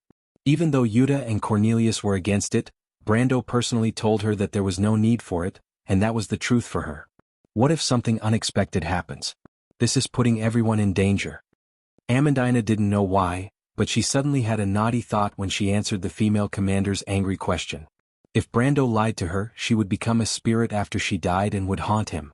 This sudden thought gave her a big fright. Even her cheeks flushed red and she felt a little hot. She exhaled and shook her head seriously to drive this thought out of her mind. Yuta looked at the noble girl who seemed to be in a daze and blushed. She shook her head and gave her an answer. This is the Lord's order. She could not help but throw away the good impression she had for Amandina. Yuta could not help but turn around and leave after hearing such an irresponsible answer. She looked at her subordinates in annoyance and scolded them in her heart before she left. If it was in the past, she would have said it in front of Amandina and not behind her back. In fact, even she herself did not realize that they had been influenced by Brendel for a long time. She did not oppose the idea of sending all of her troops in one go. Since it was the young man's order, then he must have his reasons. Cornelius also stopped objecting with the same thought. But when he turned around, he saw a smile on the tall firebrand mercenary's tanned face. The silver-haired middle-aged man was stunned. You already knew? When he asked, he instinctively became alert. Rabin seemed to have seen through the old fox's thoughts. He rubbed his nose carelessly and laughed. That little girl is calmer than you and me. Do you think she's someone who would randomly give orders? The only one who can order her around is the young overlord. You're quite observant. Cornelius snorted. Same to you. Rabin's thoughts flashed through his mind, but he did not say it out loud. There was an experienced mercenary beside him who would estimate the number of subterranean dwellers in the forest every once in a while. He listened of the mercenary's voice and did not say a word. Soon there were thousands of subterranean dwellers. Their restlessness in the forest caused everyone to be on guard. The stars in the night sky were constantly changing, but time had finally passed the first 2 hours after midnight. Amandina was at a disadvantage as she struggled with fatigue and the Roman's strange questions. But just as she was about to yawn, she heard a series of strange sounds. It was the sound of the surrounding mercenaries raising their crossbows. Amandina immediately shuddered. She raised her head and saw that the subterranean dwellers were finally moving. They walked out of the forest in rows, and there were 2 bugbears who raised their huge wooden shields to protect them. Do you have any siege weapons? The mercenaries asked each other from the top of the walls. No. I don't see any. The scout's voice immediately came from the tower. Almost everyone breathed a sigh of relief. My lord guessed it again. Amandina stood behind the parapet and thought to herself with a calm expression. The subterranean dwellers began to speed up when they were about 150 yards away. From the wooden walls, it looked like they were jogging, but the huge wooden shields that formed the surface of the sea were already moving. 100 yards. 50 yards. At this moment, Yuta, Rabin, and Cornelius simultaneously gave the order to fire. Hundreds of crossbows were released at the same time, and the sound of the crossbow bolts made everyone's ears go numb. Everyone saw the dense crossbow bolts forming a translucent white line that swept forward like a blade. The blade swept across the advancing formation of the subterrane dwellers. The 3 rows of subterrane dwellers at the front paused, and the subterrane dwellers and earth spirit bugbears tumbled to the ground. An obvious gap immediately appeared in their formation. But everyone knew that only the heavens knew the true destructive power of the crossbow bolts against the subterrane dwellers. They did not have the time to load the second crossbow bolt, and the subterrane dwellers behind them rushed forward to fill up the gap in front. In just a few moments, the subterrane dwellers had already killed their way to the wooden walls outside the sawmill. The wooden wall was made up of 4 layers of logs, and the space between each layer was filled with mud. For a lumberyard, the 3 commanders thought that the subterrane dwellers were simply wasting their raw materials by building such a fortification. However, when the bugbears raised their wooden shields and rammed into the wall, they began to regret this thought. The heavy subterrane dwellers took huge steps forward, and the weight of the wooden shields in their hands caused the wooden walls to creak. Some of the logs even began to tilt backwards. One had to know that the logs had been driven deep into the ground for nearly a third of their length. Everyone could hear the creaking of the wooden walls under their feet, and it was simply terrifying. In comparison, the subterrane dwellers who stepped on the wooden shields and used their powerful hind legs to leap up the walls were completely harmless. The mercenaries did not hesitate to chase the uninvited guests down the wooden walls, but the subterrane dwellers' attack was not over yet. Soon the mercenaries on the walls screamed, "They're digging a tunnel." The Nightsong Tiger ordered Amandina to retreat a little, and the captain of the mercenaries of Lopez placed his hands on the parapet wall and looked down. Under the cover of the wooden shields raised by the bugbears, the subterrane dwellers were digging rapidly. Their speed was astonishing, and they lived up to their name as the subterrane dwellers. However, there was no kerosene in the sawmill, and even stones were pitifully scarce. The mercenaries tried to throw logs down, but the logs were useless against the bugbears. Fortunately, they had a backup plan. A portion of the mercenaries immediately followed the original plan and retreated to the trenches that they dug in the afternoon. The trenches were specially dug to deal with the subterrane dwellers' tunnels. According to Brando's instructions, each of the trenches was several meters deep. Thus, when the subterrane dwellers dug the first tunnel in half an hour, the ones at the front were immediately pushed to the bottom of the trench by the subterrane dwellers behind. The subterrane dwellers were all dizzy from the fall. They subconsciously looked up to see what was going on, but what awaited them was the spears of the humans. Even though the subterrane dwellers had outstanding individual strength, when faced with more than 10 spears, they could only end up being pierced like hedgehogs. After losing dozens of men, the subterrane dwellers realized that this path was impassable. Thus, they had no choice but to retreat and use a more direct and violent method. The mercenaries on the walls quickly realized that the subterrane dwellers were using the subterrane dwellers. The subterrane dwellers were building a human ladder. It was an effective method, but the only flaw was that they had to abandon the bugbears. The bugbears squatted at the bottom of the human ladder and raised their wooden shields to form a platform for the subterrane dwellers to reach the outer walls of the wooden fort. Amandina raised her eyebrows and immediately shouted when she saw the situation. Cornelius and Rabin, who were by her side, immediately passed down the order. In an instant, the wooden walls outside the lumber mill were filled with the sound of orders. In the next moment, the mercenaries erected a large net made of wooden frames and extended it out of the walls. It was like a giant bat that covered the subterrane dwellers. The net was made of simple oil ropes that were used to form the frame of the net. These ropes and the wooden frames that formed the net were made from local materials and could be found everywhere in the lumber mill. These simple nets might seem laughably crude in a battle between humans, but they were effective against the subterrane dwellers who were not proficient in sieges. While the subterrane dwellers were climbing up the walls and dealing with the nets, the mercenaries were able to take advantage of the high ground and wait for the subterrane dwellers to exhaust themselves. The subterrane dwellers quickly suffered heavy losses. Yuta and the other 2 could not help but click their tongues in amazement when they saw this scene. It was simple but effective. It was different from the tactics of the regular army. It did not seem like a method that a noble or a knight would come up with, but it was more like an emergency plan that the experienced mercenaries would come up with. However, this was the defensive strategy that the young lord had instructed them to use. It made them feel a little surprised, but they did not know that the players in the game had invented many of these tricks. Relying on the simple nets, the mercenaries repelled the subterrane dwellers several times in a row. However, the battle had unavoidably reached a climax. The large net made of oil ropes was not unbreakable. As more and more subterrane dwellers broke through the net, the battle on the wooden walls finally began to draw blood. For the first time, the humans suffered losses, and the number of casualties was rapidly increasing. In a direct battle, the subterranean dwellers' advantage in single combat was gradually revealed. The mercenaries retreated step by step. As more and more subterranean dwellers surged up the walls, they realized that their previous advantage no longer existed. In fact, many of the defenders were chased away, and the subterranean dwellers from Georgiandy Ridge were about to break through the walls.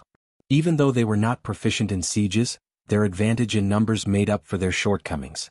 Cornelius and Rabin, who were sweating profusely, looked at Amandina. They knew that the only way to turn the situation around was with this noble girl. Of course, if she did not take action, then they would have to use their own methods to end the battle. The two leaders made the same decision in their hearts at the same time. If you want to know what will happen next, please go to www.chidian.com. There are more chapters. Support the author and support the original reading. Translator, Endless Fantasy Translation Editor, Endless Fantasy Translation. Chapter 267. In the valley, the battle seemed to have stopped all of a sudden, and it became quiet. The sound of wings flapping in the wind broke the silence, but Tajiv's reaction was quick. In the dark underground of Georgiandy Ridge, there were creatures with the ability to fly, such as harpies and some dragon-like creatures. Among the spells passed down from generation to generation, there were some that were specifically used to deal with the enemy's aerial forces. For example, a large number of anti-flight spells, just like what the subterranean dweller witch doctor was doing. It raised 3 fingers with its index and middle fingers pointing forward, forming a triangle with its thumb. Tasdam. Domain of Stagnation. Tajiv accurately read out the 2 runes with its sharp voice. The anti-flight spell used by the witch doctor was a type of rune spell. Legend had it that the 2 runes were once in the hands of the witch Northwind, but they were lost in the land. Since then, the runes had been widely spread and were used by mortal spellcasters. In short, Brando understood that the 2 runes were meant to seize control of the air from the Northwind's spell. Depending on the power of the spellcaster, the area of restriction would be different. For a low-level witch doctor like Tajiv, he could not deprive more than 10 units of the ability to fly. Moreover, it was unlikely that he could cast a second spell. Brendel raised his head and saw that the space in front of the goat's head had stagnated. The 2 archangels seemed to have been locked down by some kind of invisible spell. After stopping in their tracks, they fell from the sky dozens of feet away and crashed heavily onto the ground like meteors. He saw a cloud of dust 100 meters away. Scarlet's eyes reflected the same scene, and she couldn't help but cry out in shock. She was distracted for a moment, and the earth spirit bear in front of her hit her with its flail. "Don't be distracted, it's fine over there." Brando supported Scarlet, who was staggering back, and his expression showed that he was not too worried about the angels he summoned. He retracted his gaze from that direction and asked, "How are your injuries?" Scarlet shook her head. The bugbear goblin's attack was merely a beginner silver-level attack. It was not very effective against a gold-level rank 1. Moreover, she had the physique of an oracle, so her recovery and defense were much better. Brando nodded and helped the red-haired girl to her feet. He frowned as he stared at the approaching row of earth spirit bears. Compared to Tajiv's predicament, his current situation wasn't optimistic either. He looked at the encirclement and ordered in a low voice, "Retreat." Retreat? Scarlet was taken aback. It had not been easy for them to carve a bloody path out of the tens of thousands of soldiers to get here. They were less than 100 meters away from the flag of the subterranean dweller leader. If they retreated now, wouldn't all their efforts be in vain? She could not help but look at the 2 angels suspiciously. Did the Lord trust them that much? After all, their goal was not as simple as killing Tajiv.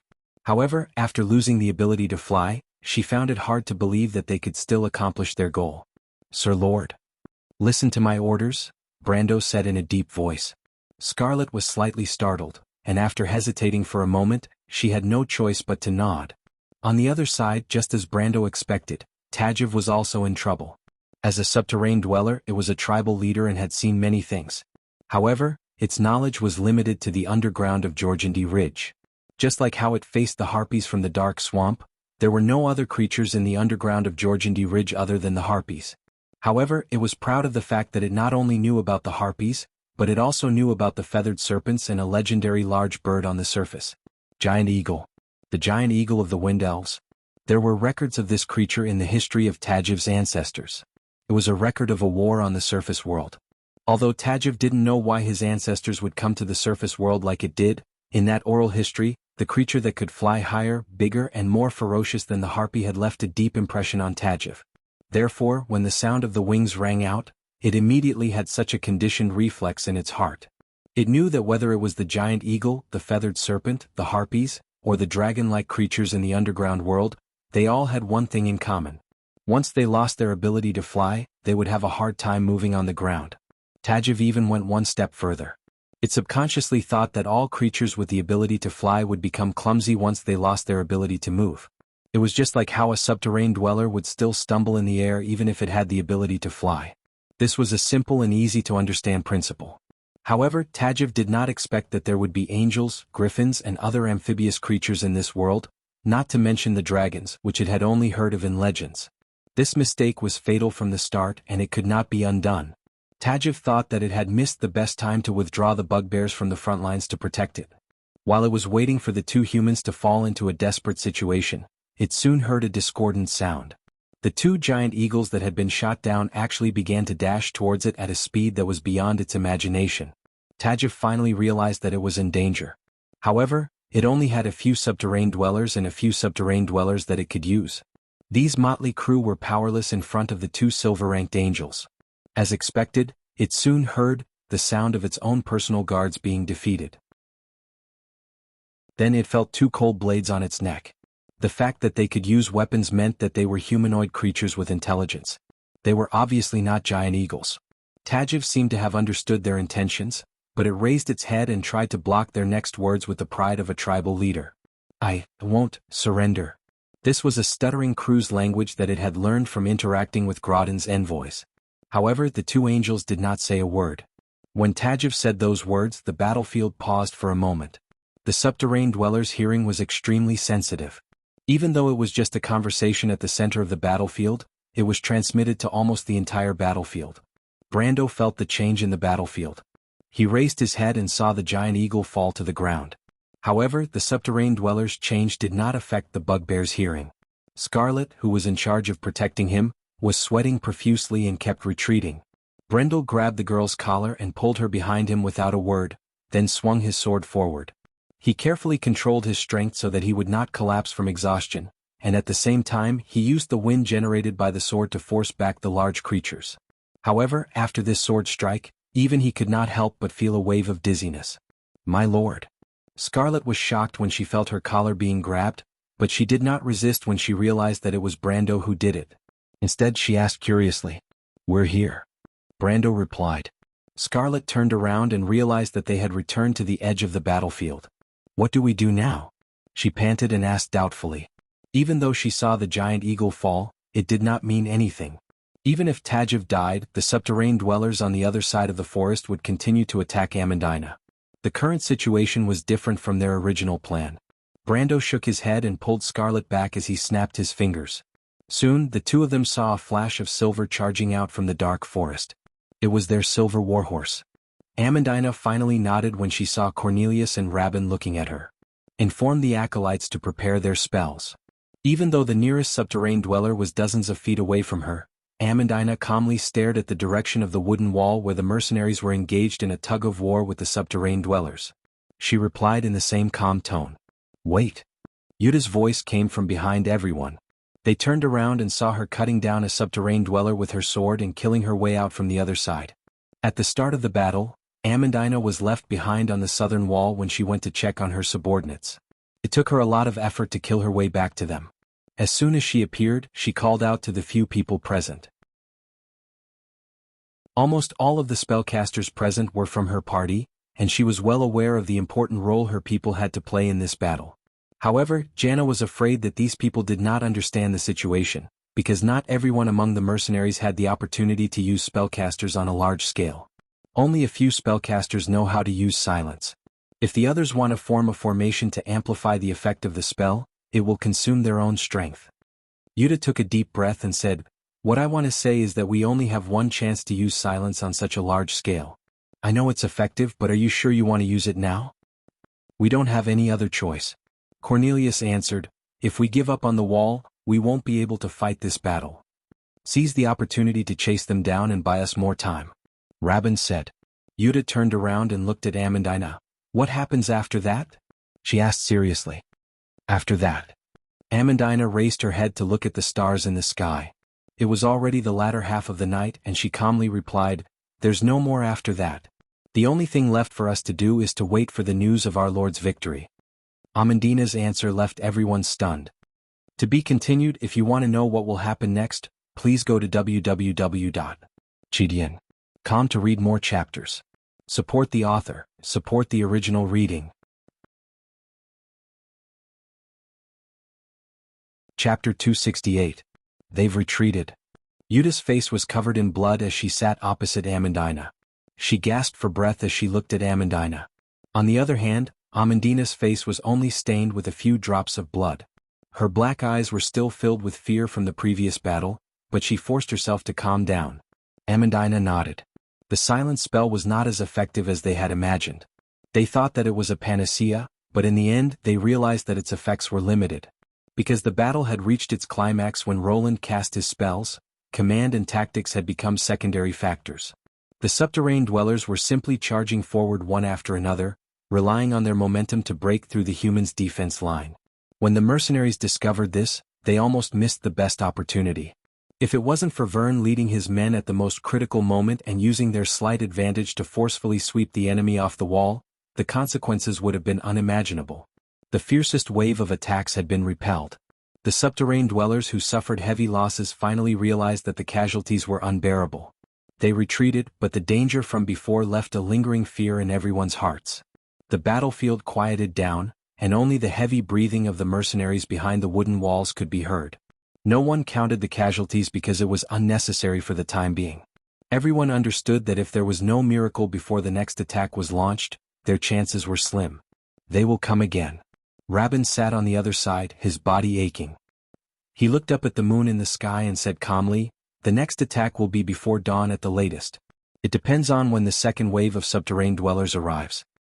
What should we do? Cornelius asked. Everyone was silent.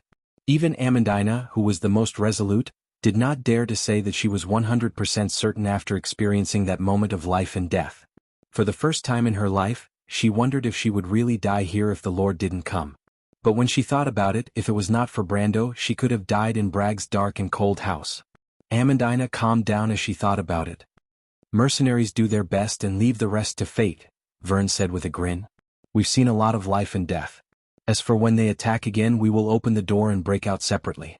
As for whether we live or die, it will depend on whether Lady Martha is willing to take care of all of us here. Cornelius was slightly startled, but a bitter smile appeared on his face. He shook his head and looked back at Amandina. With this, Miss Amandina, we should be able to answer to your lord, right? Amandina nodded. Thank you, everyone. You don't have to thank me. Yuta interrupted her. We're just willing to believe that guy this once. But don't worry, even if he doesn't come, I won't leave you two behind. Roman sat across from him. She hugged her knees and stared at him with her dark brown eyes. Thank you. You're such a good person. Amandina smiled and replied, But Brando will definitely come. He never brags. If he says he can do it, then he will definitely do it. You believe in him, little girl. Yuta took notice of Amandina for the first time. Actually, Amandina hesitated, I'm also willing to believe in Lord Brendel's words.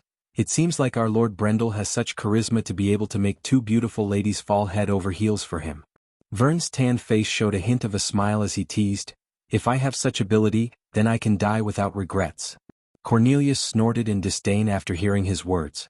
This handsome silver-haired middle-aged man had always prided himself as a playboy in the mercenary world. He could not help but think that if this unromantic man could also be in such a situation, then all the men in the world should just bang their heads against the wall and die. Amandina lowered her head slightly, using her unique shyness as a noble lady to respond to such vulgar teasing. On the other hand, Roman raised her small eyebrows and waved her hands with a red face. Wrong, I don't believe in Brando because of this reason. Then what is the reason? Yuta could not help but ask curiously. This time, even Amandina joined the crowd without batting an eyelid. Even though she had followed Brando for a long time, she knew that she was a noble. Long before she met Brando, she and many others had many stories with him. She had tried to find out the stories of this small group, but the most she could find was the story of the copper dragon Reto. In fact, this was not the first time she wanted to know what had happened before Fortress Reden, when Madara first invaded.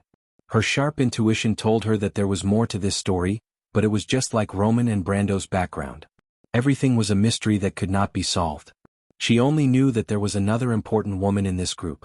From Brando's words, she knew that the woman was called Freya, and was currently far away from them. As for who she was and what she was doing, Brando had never told her, and she did not know where to start asking. You don't understand. Romaine's lips unconsciously curled into a slightly smug and mysterious smile, her eyes sparkling. When Brando brought me out of Butchie, I saw Brando's eyes, and I knew that Brando had become a true man, because my aunt always told me that a true man is willing to take responsibility for his promises, so the little Roman must find a man who is willing to protect her. The Roman rubbed his hands as he replied slowly. Just because of that? Yuta was a little puzzled. Vern listened without saying a word. He just matched what the young lord had done to him. Cornelius was the only one who snorted in disdain.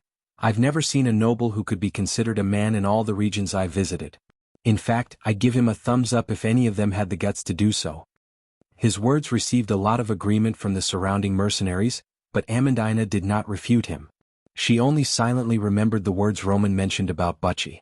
She raised her head and was about to say something, but at that moment, a mercenary rushed over from the other side of the wooden wall and interrupted their conversation. The newcomer brought bad news. Leaders, there seems to be movement in the forest. The scouts said that the subterranean dwellers are preparing to attack again. Everyone was shocked. So fast. The harmonious atmosphere from before disappeared without a trace. The scene was silent as the mercenaries looked at each other. A layer of dark clouds silently shrouded the top of everyone's head. Amandina had told them to wait for news of the young lord's victory, but now the dark clouds seemed to cover the moon, and there was not a trace of hope in the darkness. At this moment, even the noble daughter herself felt a little suffocated.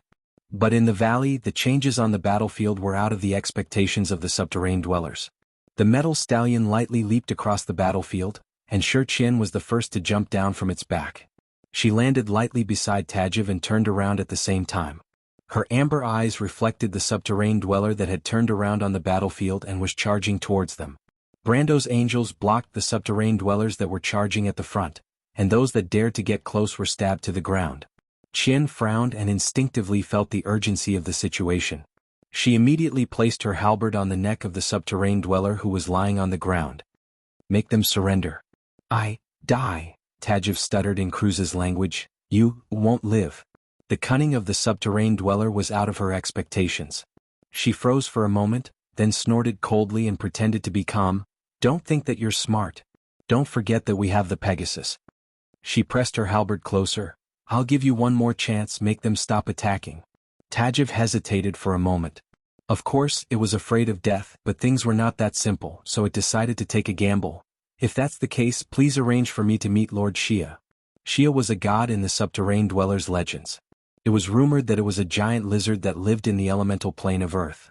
However, the players in Amber Room had already proven that it was just a mythical dragon-like creature, and had nothing to do with the gods. Don't think that I won't kill you. Qian was furious and she couldn't help but kick the subterranean dweller. The kick was so heavy that it almost made the subterranean roll on the ground a few times.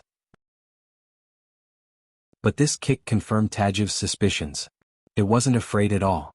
Instead, it patted the dust off its body and replied calmly, I think, you can run away, but your companions in the forest?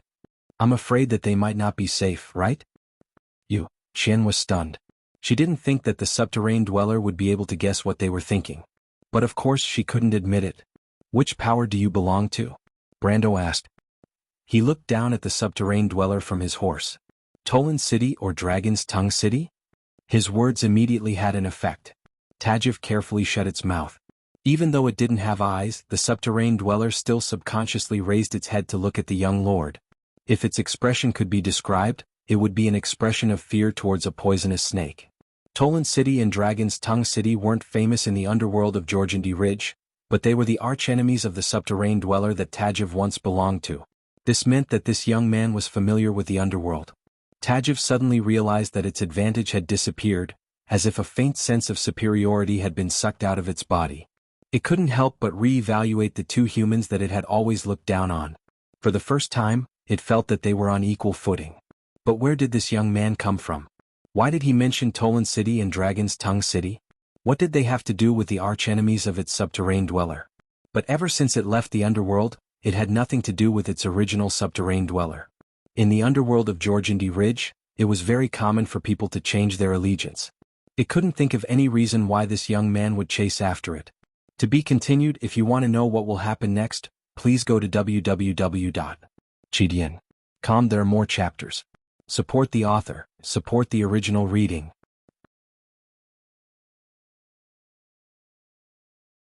Chapter 269. The more Tajiv thought about it, the more it was in line with Brando's expectations. In fact, Brendel only wanted to scare the subterranean dweller to prevent it from getting too arrogant. Sioux Land and Dragon's Tongue City were near Tanajal's underground passage. Since the subterranean dweller appeared here, Brendel guessed that it must have come from these two places. These things were secrets to the humans on the surface of this era, but to him, it was not a big deal. As far as I know, the subterranean creatures are not welcomed in the human world, Brendel said sternly after dealing a blow to Tajiv's arrogance. I don't want to interfere in your world. Tajiv lowered its tone. It was not lying. Although Tajiv did have an ambitious plan in the beginning, the human's weakness gave it an opportunity to take advantage of it. The subterranean dweller once wanted to expand its territory to Groton's territory, but it gave up on that idea when it heard the news from outside the forest. It gradually understood the unfamiliar world outside, and finally found out that the ancient human kingdom called Erwin had millions of people. It was simply unimaginable. Even the weak human nobleman outside was called Groton according to the human language. There were hundreds of thousands of people living in the land under his rule. Even so, he was just a nameless little overlord in this land. In Tajiv's mind, only the lords of powerful forces in the dark underworld of Georgindy Ridge could have so many people and slaves. For example, Sioux Land and Dragon's Tongue City, which Brando mentioned. The terrifying number of humans made Tajiv wake up from its shock.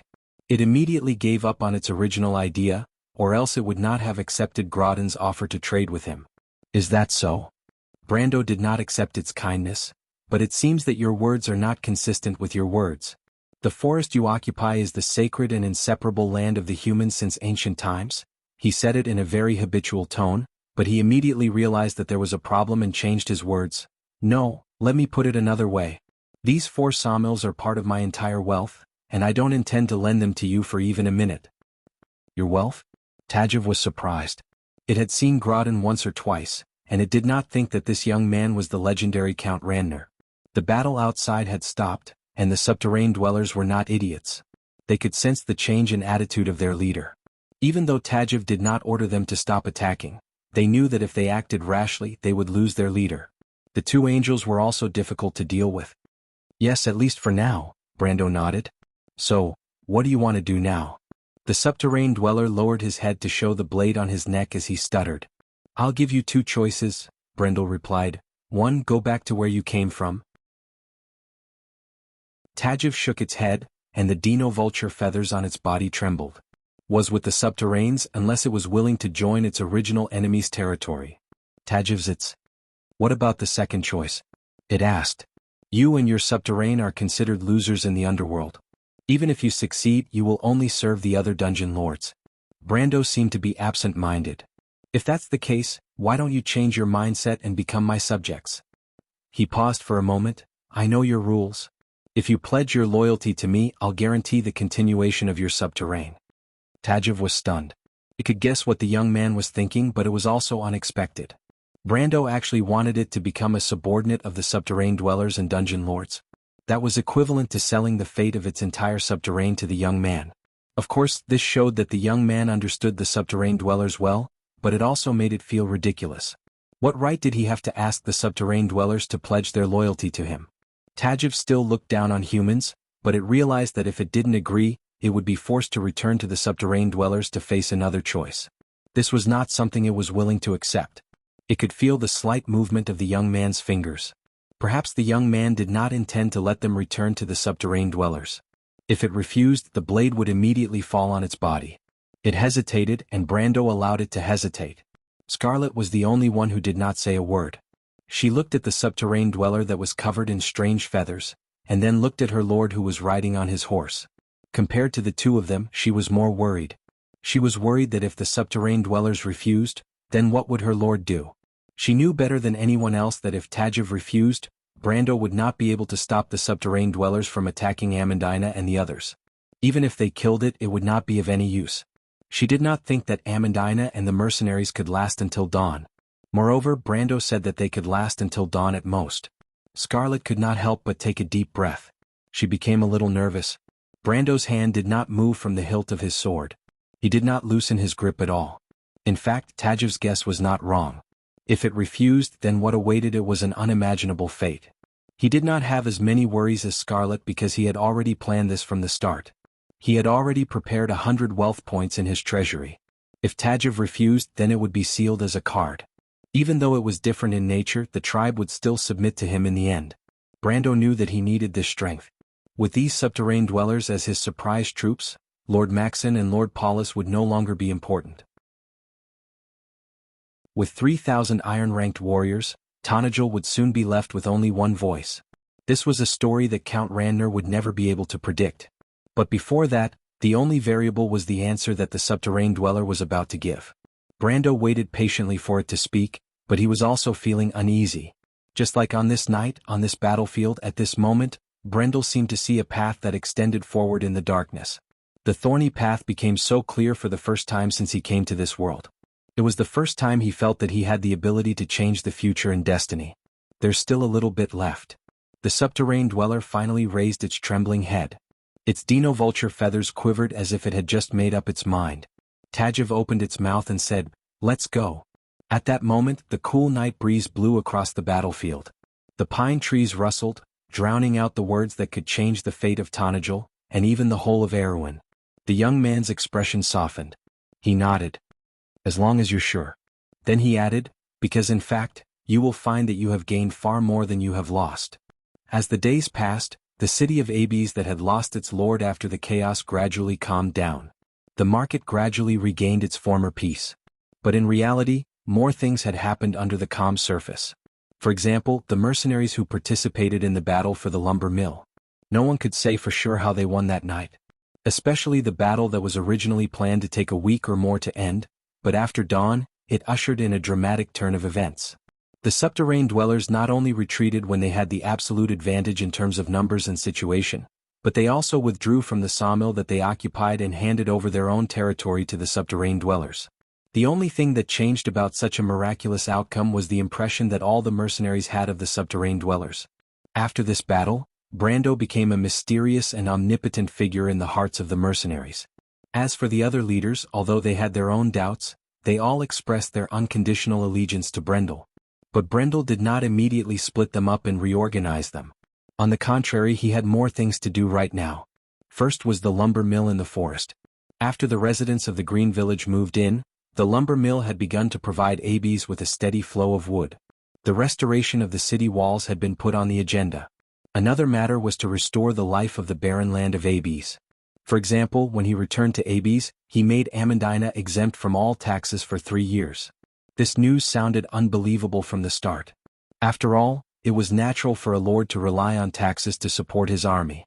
However, Brando did not care about that little bit of profit. Only he knew what he wanted to do. It was not a problem for him to leisurely be a rich lord, but it was like a cup of water on a burning cart of firewood for the greater scheme. Rather than that, it was better to use it to pacify the people. Brando was aware of the hidden undercurrents in his territory. Before the battle with Grodin's 2 retainers, he was afraid that every citizen here would doubt how long he could stay here. He could not help but smile at the thought of it. He lifted his head from his desk. The desk was naturally Grodin's property, but the former lord spent a lot of time on it every month to deal with Tanajil's affairs. Perhaps only the heavens would know. At this moment, Brando heard a commotion outside the window. To be continued. If you want to know what will happen next, please go to www.chidian.com to read more chapters. Support the author, support the original reading.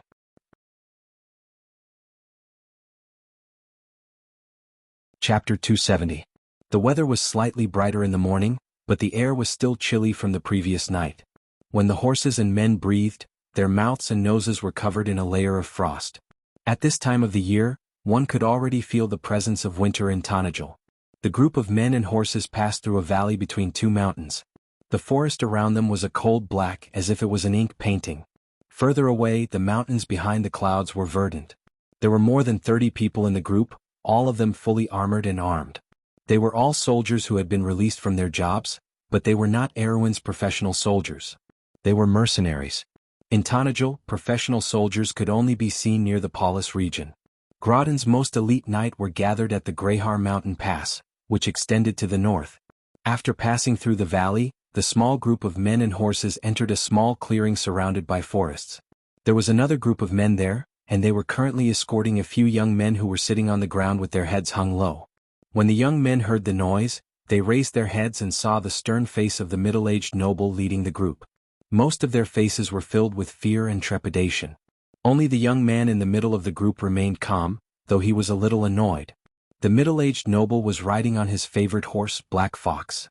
It was tall and had a black mane as smooth as silk. It was one of the purest horses from the north. When he was young, this horse had accompanied him through life and death. Even though it was no longer as brave as it used to be, Lord Maxon still had a deep affection for it. He lowered his head and looked at the young men without saying a word. This man was Lord Maxon, and these men were his men. Lord Maxon had received news of the rebellion in Baron Aby's territory a few days ago, but he did not immediately take action. In Erewhon, if a retainer led an army into the Lord's territory without the Lord's orders, it was considered a rebellion. Lord Maxon only ordered his knight to set out after confirming that the news was reliable. The Menta region bordered the barony of Ferber, and the army left in the morning and arrived in the evening. He gathered his men overnight, and by the next morning, they had already left the hilly region of Menta and entered the flat valley along the Gus River. Gillis Ferry was right in front of them. Earlier, the scouts had reported that the ferry was not occupied by the rioters. Many people in the town did not even know what had happened in Abyss. On the other hand, the cavalry had already gone 10 miles into the coastal area, but they still didn't find any traces of the rioters. Lord Maxon wasn't too surprised. From the information he'd received, the ones involved in the riot in Abyss were just a few mercenaries. These people were lawless to begin with and could do anything. These fellows, who were no different from bandits in his eyes, had most likely dispersed after a round of looting. As for further control of the ferry, they wouldn't do it unless they wanted to take over Abyss territory. Lord Maxon felt that he was overthinking things. The rioters were just a bunch of mercenaries who were obsessed with money. They wouldn't wait to be exterminated. He was originally worried that Madara was behind this since the undead army was still entrenched in the south. But now the situation was clear. This was just a riot. This was a relief to Ser Menta. However, his good mood didn't last long. A piece of news that annoyed him reached his ears through the mouths of his trusted aides. This was also the reason why he had brought more than 30 men with him to this forest. The young man in the middle of the crowd, clad in a light brown coat, with a sword at his hip, and sitting cross-legged on the ground, looking at him, resembling the knight himself, was one of his youngest sons. This youngest son was his favorite out of his 3 sons. He was quick-witted and showed signs of talent from a young age. Lord Maxon had invested a lot of effort into him, but the latter didn't appreciate it. In his early years he idled around and didn't want to do anything serious. Later on, he was sent to Brother Mahalu's territory to train in the hope that he would restrain his personality. But not only did his wish not come true, he even had some strange ideas after gaining some experience outside. The trusted aide had told him the whole story. When the rioters caught up to them, the young master planned to run away with his servants and attendants. Lord Maxon didn't know the exact reason, but when he saw the young men on the ground, he couldn't help but feel angry. "Speak," he asked from his horse, looking down at the young man. "What's the situation?" The young man sitting on the ground didn't seem to care about his prestige and raised his chin. "It's too boring, father." "Humph," Lord Maxon said in a low voice. "Didn't you want to experience war? I'll let you experience it once. But what's the situation now? You better explain it to me." "War. It's just a bunch of rioters. What kind of war is this?" The young man smiled and said with disdain. But then he raised his head and said seriously, "Father, did you know? It's rumored that Princess Griffine has returned to her territory and is gathering her knight." Lord Maxon was stunned. Even though he was a noble, his status was pitifully small. He had heard of the rumors in the north, but that was a banquet for important people. It had nothing to do with someone like him who couldn't even be considered a chess piece. "What does that have to do with you?"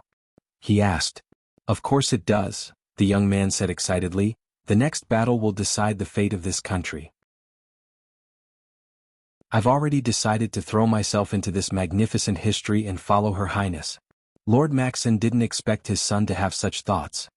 He paused for a moment before saying, "You're dreaming. You've never left your home before, so how do you know where Her Highness is? What's the situation outside?" "I have my ways," the young man said confidently. Lord Maxon was helpless. He knew that the young man was smart since he was young, and he might be able to find a way. But he shook his head and said, "I don't care if you have a way or not, but you better think of a way to convince me first." "Father," the young man quickly stood up and said, "you can't keep me here either. Why don't you let me go out and make a name for myself? Staying in Tanajil and guarding the family's property for the rest of my life is the responsibility of your generation. As for me, a true knight should be able to make contributions in war." "War? Have you ever seen a war?"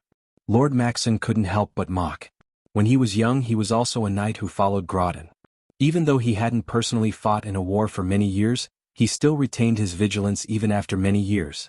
He didn't care about the war that the young man kept talking about as if it had a romantic tint to it. But he suddenly stopped talking. When he was training with Brother Mahalu, his youngest son had followed Lord Paulus to learn the art of war. Lord Paulus wasn't famous in Erewhon, but he could be considered a first-rate veteran in Tanajil. Lord Paulus commanded Grodin's most elite knights in the fortress at the northern edge of Mount Garahar. On one hand they had to guard against attacks from other nobles, and on the other, they had to fight against the natives of the southern border of Tanajil. Compared to the professional bandits, the bandits in Tanajil were as docile as lambs. That was why Lord Paulus was the first person who appeared in everyone's mind.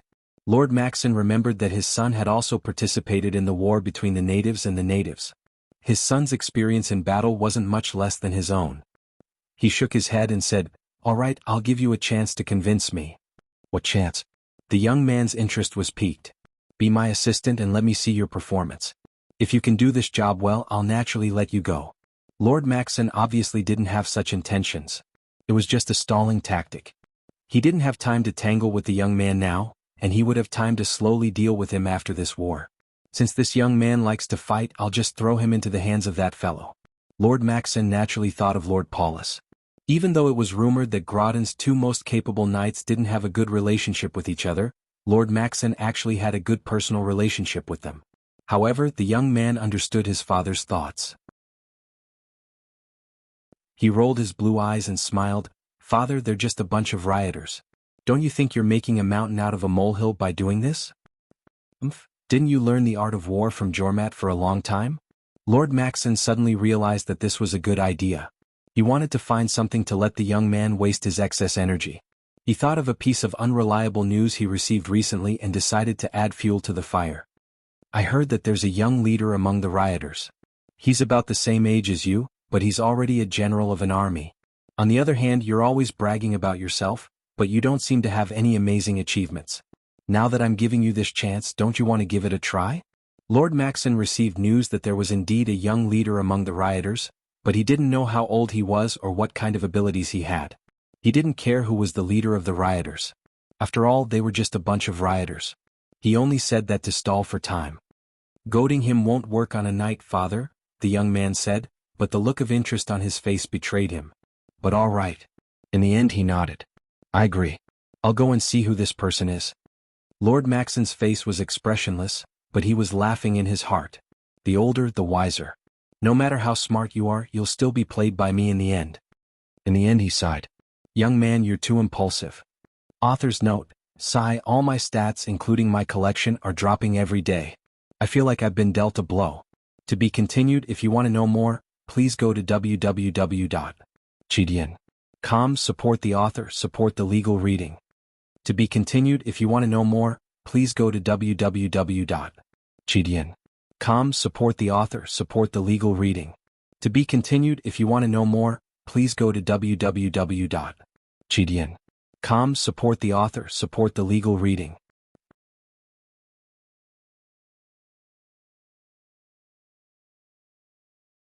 Chapter 271. Lord Maxon naturally had to return to the army to command his subordinates after dealing with the sudden situation on his side with much difficulty. However, it was only at this moment that he could not help but rejoice. Thankfully, he was fighting against a bunch of mobs. If it was really a battle between two armies, he really could not spare the time to restrain his lawless son. But different people had different thoughts. The moment Lord Maxon turned around, the young man's subordinates surrounded him. Noticing that the patriarch's thunderous fury did not fall on their heads, they could not help but let out a sigh of relief. However, with a curiosity unique to youths of their age, they asked softly, "Young master, are we going to war?" The young man nodded and smiled nonchalantly. "Of course we're going to war. They're just a bunch of rioters. How can they be more powerful than the natives? Remember, our future enemies may be the true elites of this kingdom. As for these rioters, let them be the first stepping stones on our path forward. But from what my lord said, they seem to be very powerful. Don't worry, even the most outstanding commoners have limited knowledge." The young man snorted. "Besides, I still don't know my father's intentions. He's just stalling for time. Does he think I can't see through it? Even if he says they're powerful, they might not be powerful. But it doesn't matter. Let's see what else he can say after I've shut him up." He looked at Lord Maxon's disappearing figure and couldn't help but smile slyly. The light in the room became brighter. But the argument outside the window grew louder and louder. Brando furrowed his brows and stood up. He walked around the walnut desk and came to the window to see what was going on in the courtyard. Through the white window he saw Bosley, Amandina, and his 3 subordinates arguing about something. The silver elf princess stood at the side and seemed to be mediating. On the other side, Scarlet leaned on her halberd under a black pine tree. She bit on a blade of grass as she looked over, seemingly uninterested in what was going on. What's going on? Brando did not understand why these people were arguing, but after hesitating for a moment, he decided to go down and see what was going on. After all, it was not a good thing for his own corps members to quarrel. But just as he opened the door, a black shadow crashed into him. If not for Brando's quick reaction, the 2 of them would have collided. He took a step back and saw that it was Falerne. She also took a step back. "My lord." She sorted out her emotions and handed over a piece of paper. "What's the matter?" Brando was surprised. "What day is it today? Things are happening one after another." He took the paper and closed the door as he walked out. He lowered his head and looked at the paper in surprise. Samuel's troops have already passed Gree Ferry? The Samuel he spoke of course was Lord Maxon. Long before the battle with the subterranean dwellers, the mercenaries had already spread out along the banks of Gree River. After taking back the sawmill, Brando, who withdrew his hand, had his eyes and ears spread out between Abies and Gree Ferry. That was why the moment Lord Maxon crossed Gree River, the news had already reached him. Falerne followed behind him and nodded. "Yes, my lord." "Then shouldn't they have mobilized since yesterday? This is much earlier than the Shire expected. This guy isn't simple." Brando couldn't help but sigh. Of all the reliable people around him, the one who was most familiar with the nobles of Aween and the art of war was none other than Seal. According to the young wizard's judgment, Lord Maxon would not move too early. The rules of the game between the nobles of Aween were set in stone, and normal people would not be able to overstep them. Of course, Brando was an outsider who didn't know anything about the game. If it can't be early, then it can only be late. Judging from the indecisiveness and cowardice of the nobles in Aween, Seal had set Mentis troops to be deployed 2 days later. But now, it seems that this knight's ability is above the average of the lower nobles in Aween. "How many people are there?" Brando asked. "A few hundred, but not more than 1,000. Falerne replied expressionlessly, "But Cornelius's scouts didn't dare to go too deep into Gree River. I don't know if there are any follow-up." "Don't worry, there aren't any," Brando shook his head. "Samuel is just a retainer. How many people can he have? It's just a few hundred." He couldn't help but smile bitterly. "They look down on us. Compared to my lord's strange way of thinking, I'd rather everyone look down on us." Falerne looked at him and took the initiative to speak. Brando smiled and let go of the topic, but he suddenly remembered something. "By the way," he asked, "I thought I mentioned that there were several fords on the forested side of the river from the crossing of the Giles to the Greyhill Hill, east of here? It's a little troublesome to cross the river, but Cornelius's scouts shouldn't have any problems crossing the river, right?" "Yes, but who would want to die? That's why mercenaries are inferior to professional soldiers." Brando shook his head. "Of course I'm not talking about you. The mercenaries of Lopez are about the same." Falerne replied. Even though mercenaries were known to make a living in war, they didn't follow orders like real soldiers. In fact, they saw war as a business and would only do as much as the buyer paid them. Most mercenaries were used for a single mission in a war, and their employers were well aware of this fact. Most of them used mercenaries to make up for a temporary lack of military strength. Other than Groton, who was a local tyrant, very few people would use them as their main force, even if most of them had outstanding personal qualities and experience. In a real war, discipline was often the most important thing. This was the reason why Brando did not reorganize the mercenaries. It was difficult to change the undisciplined nature of the veterans, so he planned to put all of them into the Amber Sword mercenary band, and let them perform their duties in future wars. In this era, using mercenaries was a common thing. As for his army, it would be recruited from the locals, and then he would take in a few outstanding talents from the mercenaries. To put it bluntly, he did not intend to use the mercenaries, but he only had the outline of his own army in his mind, and it was only the beginning of the blueprint that he had laid out. In his opinion, there were a lot of things to do. Brando did not receive any news from the north, but the kind knight must have received the news and started to gather his troops. With his loyalty to Groton, the knight would definitely move his troops to them as soon as possible. However, Brando was not worried when he thought about the elite knights under Lord Paulus' command. Instead, he felt that it was a pity. They were the most professional soldiers in Tanagal, and they had been learning the art of war since young. If only they could be of use to him. Of course, he knew that it was just wishful thinking. Brando crumpled the paper into a ball and put it in his pouch. He had already let go of this matter. He knew that military matters could only be done one step at a time, just like how rice could only be eaten one bite at a time. However, he was not surprised by Lord Maxon's decision to send out his troops. The battle against the subterranean dwellers was not without a purpose. Tajiv and his tribesmen had already sealed off the area from the river to Abes.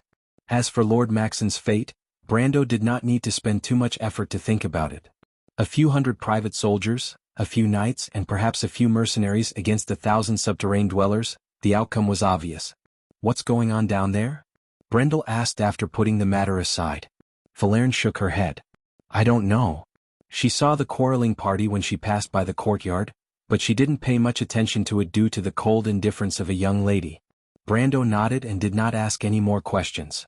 The two of them passed through the dark spiral staircase and arrived at the main hall on the first floor. Compared to a few days ago when Brando flipped out here, this place had been refurbished.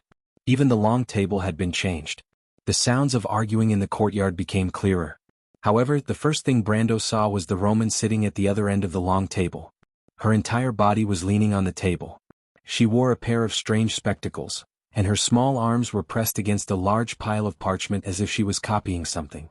As for the argument outside the courtyard, she turned a deaf ear to it. Of course, when the Roman heard the noise behind her, she suddenly turned around. When she saw the young man, her small face immediately bloomed into a smile. She raised her head and called out in a crisp voice, "Brando!" Brando shook his head and walked over to take off the spectacles on the girl's thin nose. He asked in an annoyed tone, "What are you doing with that look on your face?" "Settling accounts." The merchant girl raised her small chin and answered as if it was a matter of course. Brando nodded in understanding. Ever since he took over Abes, all of Groton's private property had been taken over as spoils of war. Apart from the rewards given to the mercenaries after the war, there was also a large sum of money left behind. P.S. I'm about to vomit blood. I just uploaded it and I lost another favorite. I don't even dare to look at the subscriptions anymore. To be continued. If you want to know what will happen next, please go to www.chidian.com and read more chapters. Support the author, support the original reading.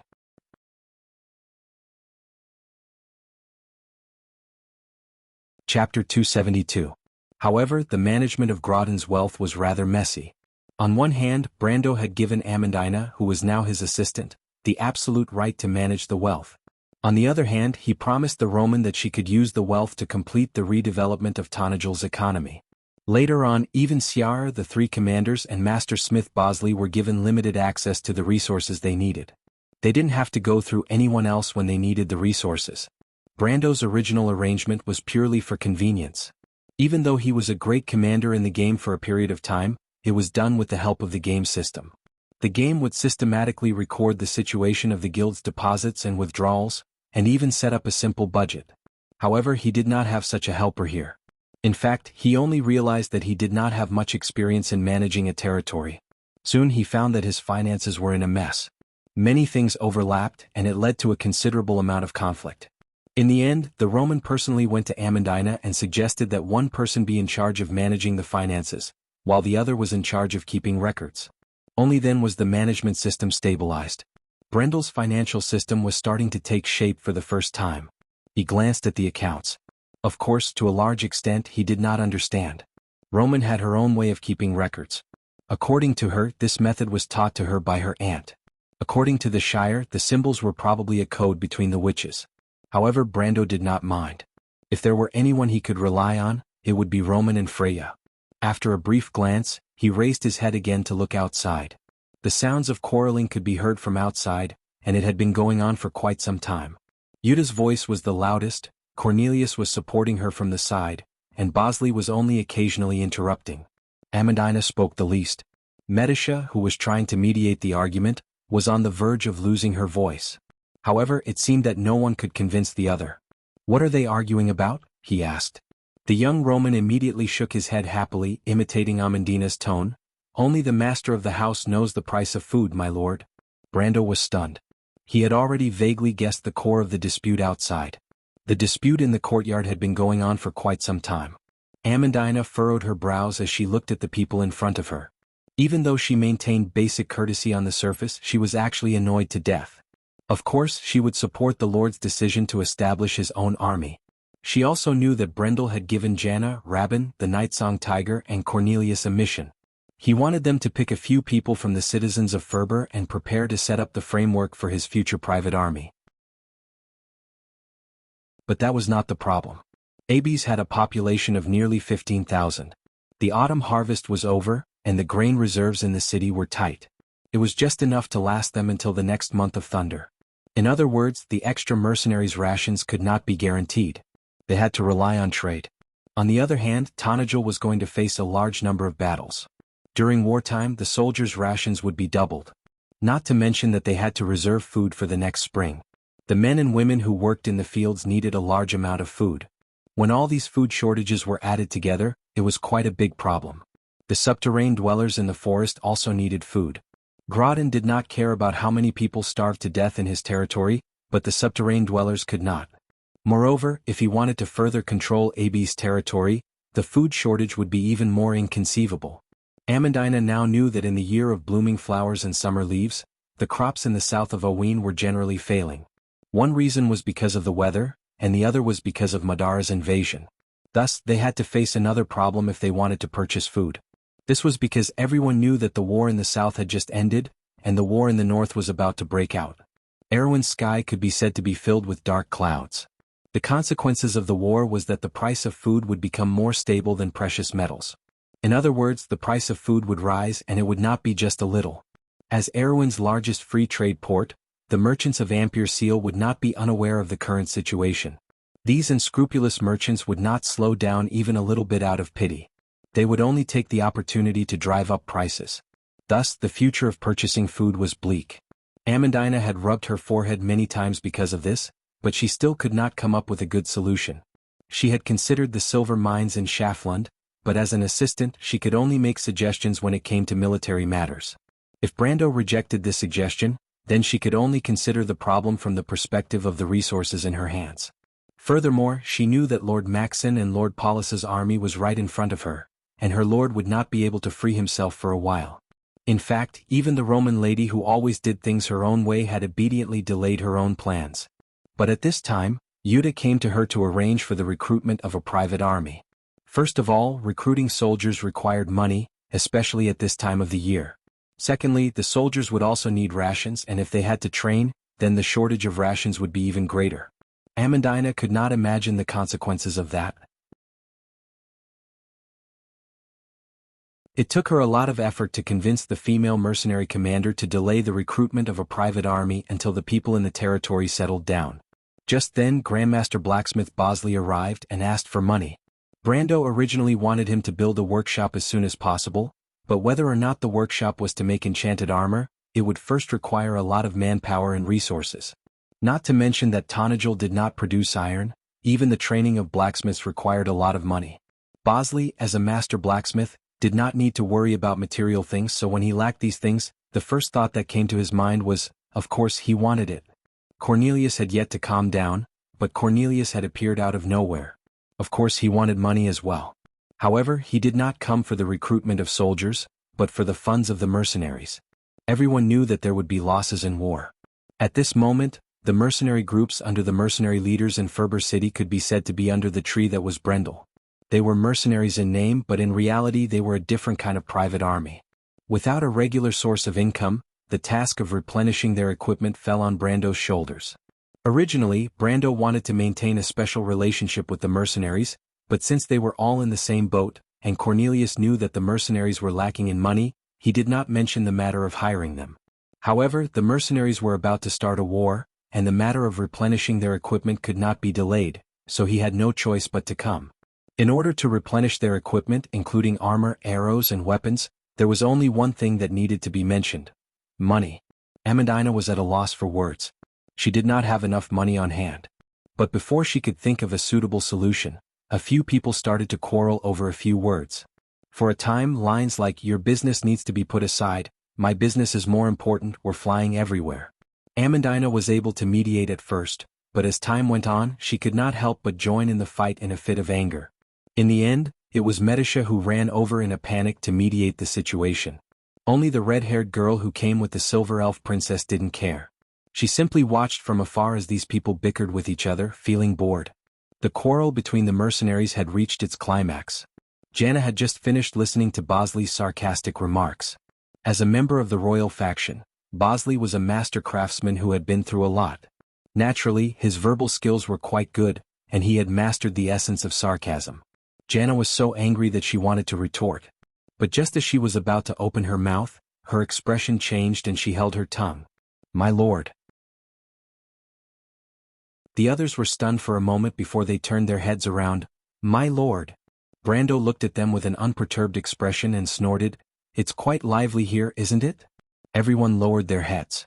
Only Bosley, who was not part of the group, had a nonchalant expression. "My lord, according to what you've said, we should have a common goal and enemy. Naturally, I'm not here to cause trouble for you. But as we all know, war is a competition of financial resources. From the looks of it, your situation doesn't look too good." "That's right, I'm afraid you're not in a good spot." Brando did not say a word after hearing Bosley's words. He naturally understood this point. Grodin's wealth might seem huge, but that was only for a commoner. It was not enough for the construction of the entire territory. For example, the construction of the city walls cost 1,000 gold a day. In fact, in order to give the workers the confidence to work for him, Amandina had no choice but to double the price. This sounded a little ridiculous because in this era, a true lord could use the labor of his citizens for free. Before the battle with Count Randner, "I'm afraid every citizen here is doubting how long I can stay here. But I'm afraid that I'm not the rightful lord, and I'm afraid that I won't be able to stay here for long." In order to appease the citizens, he had no choice but to use this emergency method to get through the difficult early days. Cornelius and Rabin also suggested that he use forced recruitment to obtain labor, but this suggestion was met with unanimous opposition from Yuda and Amandina. Moreover, the acting finance minister, Roman, also disagreed with this plan. However, she was not against it for moral reasons but for economic reasons. In the long run, ruining the territory's reputation was not beneficial to the development of the territory, especially the territory's commerce. After all, Brando did not want to lower himself to Grodin's level. But the problem was not just a problem. There had to be a way to solve it. If you want to know what will happen next, please go to www.chidian.com and read more chapters. Support the author, support the original reading.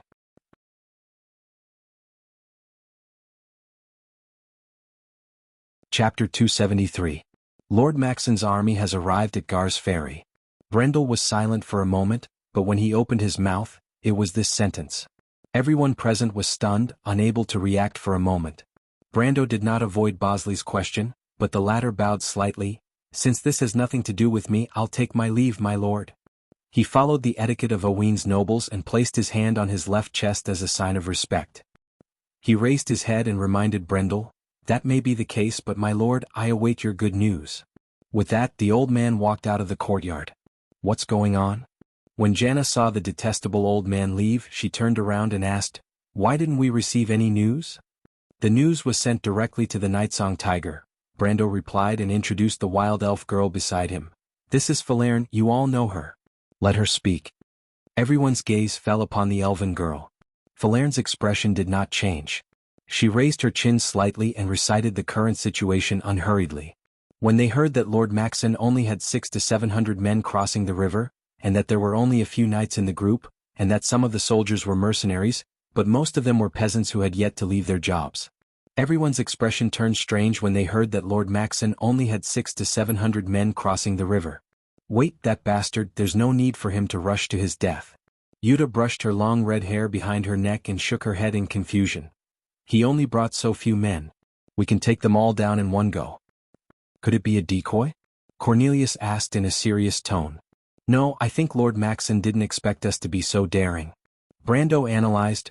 Grodin's most loyal knight's men were killed in the battle with us in the inner city. The rest of his soldiers are just mercenaries and adventurers. After these people dispersed, do you think they would escape and report the news? Everyone was silent. After all, abandoning one's master and running away was not a glorious act. Especially in this era, it was very likely that one would face the danger of being hanged. Naturally, no one would run away to do such a thing that did not have any benefits. Brando continued, so the information Lord Maxon and Lord Paulus have might have come from other sources. For example, they might have heard bits and pieces of information from the refugees of Abes or even the barony. After that night, in order to prevent more people from escaping, we had already given the order to seal off the surroundings of Abes. When Amandina heard this, she continued, have your men set up layers upon layers of sentries within 10 miles of the city. As for whether Lord Maxon's spies will be able to sneak in, you know best. Yuta and Cornelius looked at each other.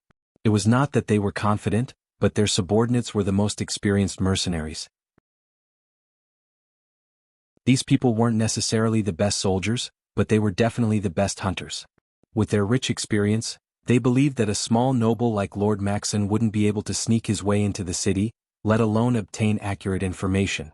However, if they dared to blindly send out their troops based on such limited information, it was enough to show the blind arrogance of the nobles. It seemed like they did not put the commoners in their eyes at all. Brando raised his head and immediately saw Yuta and Cornelius straightening their backs. He was stunned for a moment, and could not help but feel a wave of surprise in his heart. After subduing Tajiv and its subordinates, the mercenaries had begun to realize that their status in this group was no longer what it used to be. On the other hand, the mercenaries had no choice but to rely on Brando in the face of Count Randner's revenge. So when Brendel showed enough strength, they put away their unnecessary thoughts and thought more about what kind of position they could obtain in this group in the future. Even someone like Yuta, who was not passionate about fighting for power, had to think for her subordinates. Brando smiled. There must be another reason for this. When they heard that Lord Maxon only had 600 to 700 men under his command, and that there were thousands of subterranean dwellers hiding in the forest, it meant that they had already obtained the merit. Naturally, everyone was willing to fight for it. He first looked at Yuta, then at Cornelius.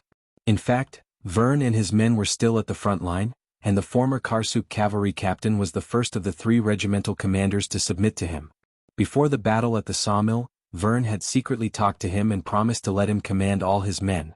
But Brendel knew that trusting one person too much would make the 2 commanders suspicious. He thought for a moment and said, "Yes, sir." He thought for a moment and said, "Mr. Cornelius, make your preparations to support Rabin. Find a way to bypass the main battlefield and cut off Lord Maxon's escape route. Capture as many captives as you can.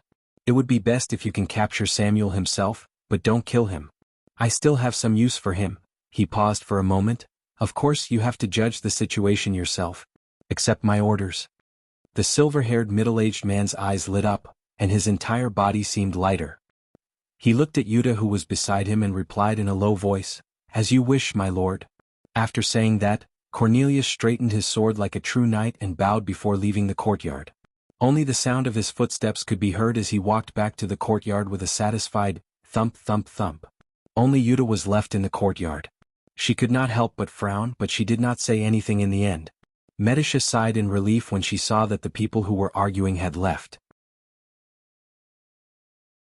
She bowed slightly to Brando with the elven etiquette, "My lord." Brando nodded and looked at her. The noble lady on the side was obviously relieved.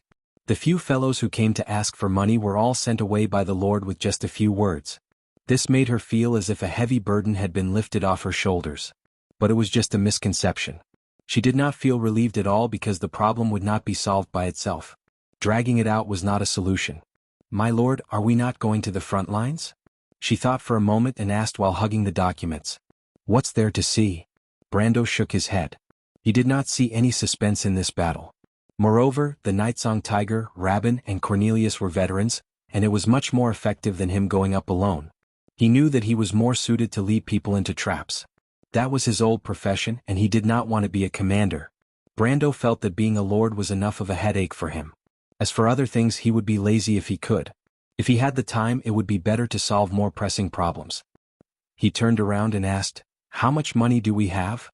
"About 3.5 million Tor coins, and that's after taking into account Grodin's collection and the precious metals in his treasury."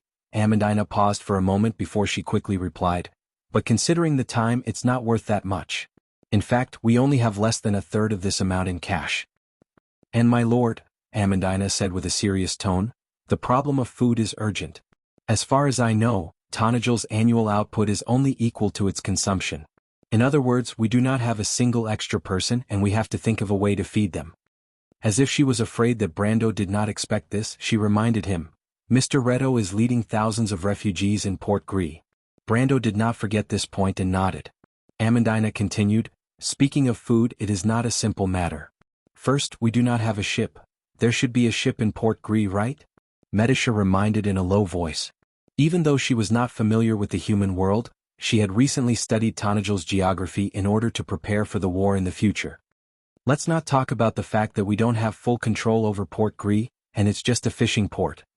Amandina shook her head. "There might be some merchant ships docked there, but if we want to rent them, it'll cost us a lot of money. Secondly, we cannot use all the money in our hands on one thing, and that is to delay everything that can be delayed. But at least half of it will be used for the upcoming war. To be honest, I do not know how long this situation will last, and Count Randner will definitely not let us have an easy time." Amandina sighed as she spoke. "Not to mention that even though we control Abes in name, most of the barony of Abes is not under our control. We can say that we are in a difficult situation right now." Amandina hugged the documents in her hands. "Compared to this, I would rather hide in the dark forest. Even the cleverest housewife cannot cook without rice, my lord." She looked at Brando with a resentful gaze. "As for the Magitech laboratory that you promised me, Amandina has nothing to do with it, and it can be delayed. But Grandmaster Bosley looks like he can't wait any longer." Brando could not help but smile bitterly. He knew that Amandina did not mean that she had nothing to do with it, but that she had nothing to do with it for the time being. He also knew that Amandina was telling the truth. The autumn harvest in Tanajul was over, and the only way to solve the problem of food was through trade. But at the end of the day they still lacked money. Therefore the first thing he had to figure out was how to make money. He did have a sum of money in Brags, which was left behind by the Romans' first business deal. Before they left, they entrusted this sum of money to Reto's daughter, Sue, to manage. If there were no problems, this sum of money would be at least a few 100,000 Tor coins. But with Count Randner's territory between Trentheim and Grinoires, I can't count on this money. I have to think of another way to solve this problem. The first thing he thought of was naturally Shaftern's silver mine. If you want to know what will happen next, please go to www.gdn.com and read more chapters. Support the author, support the original reading.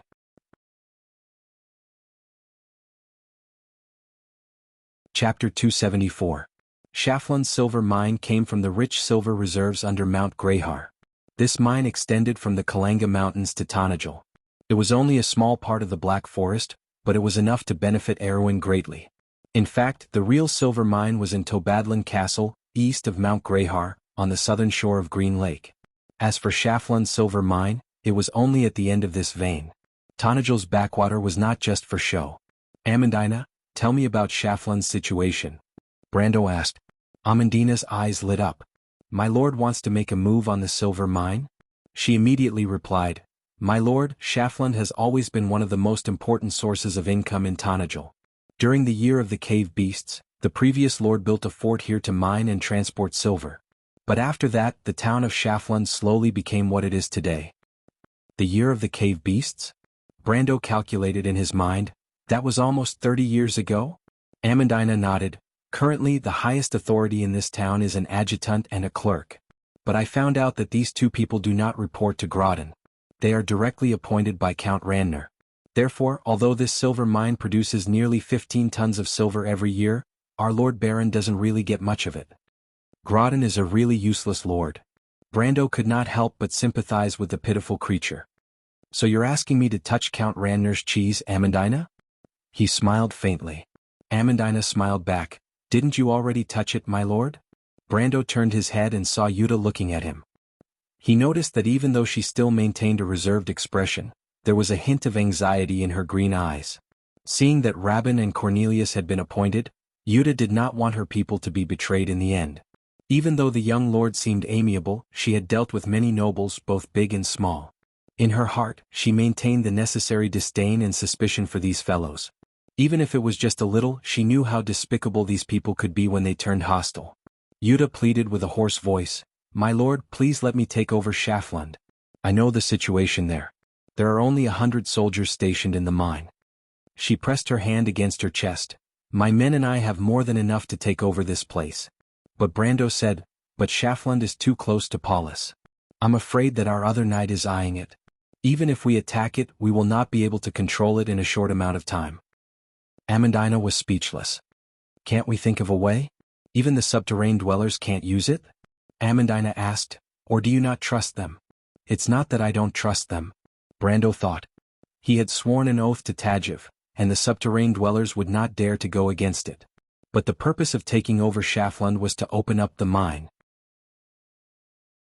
If Paulus harassed them from time to time, no one would be able to stand it.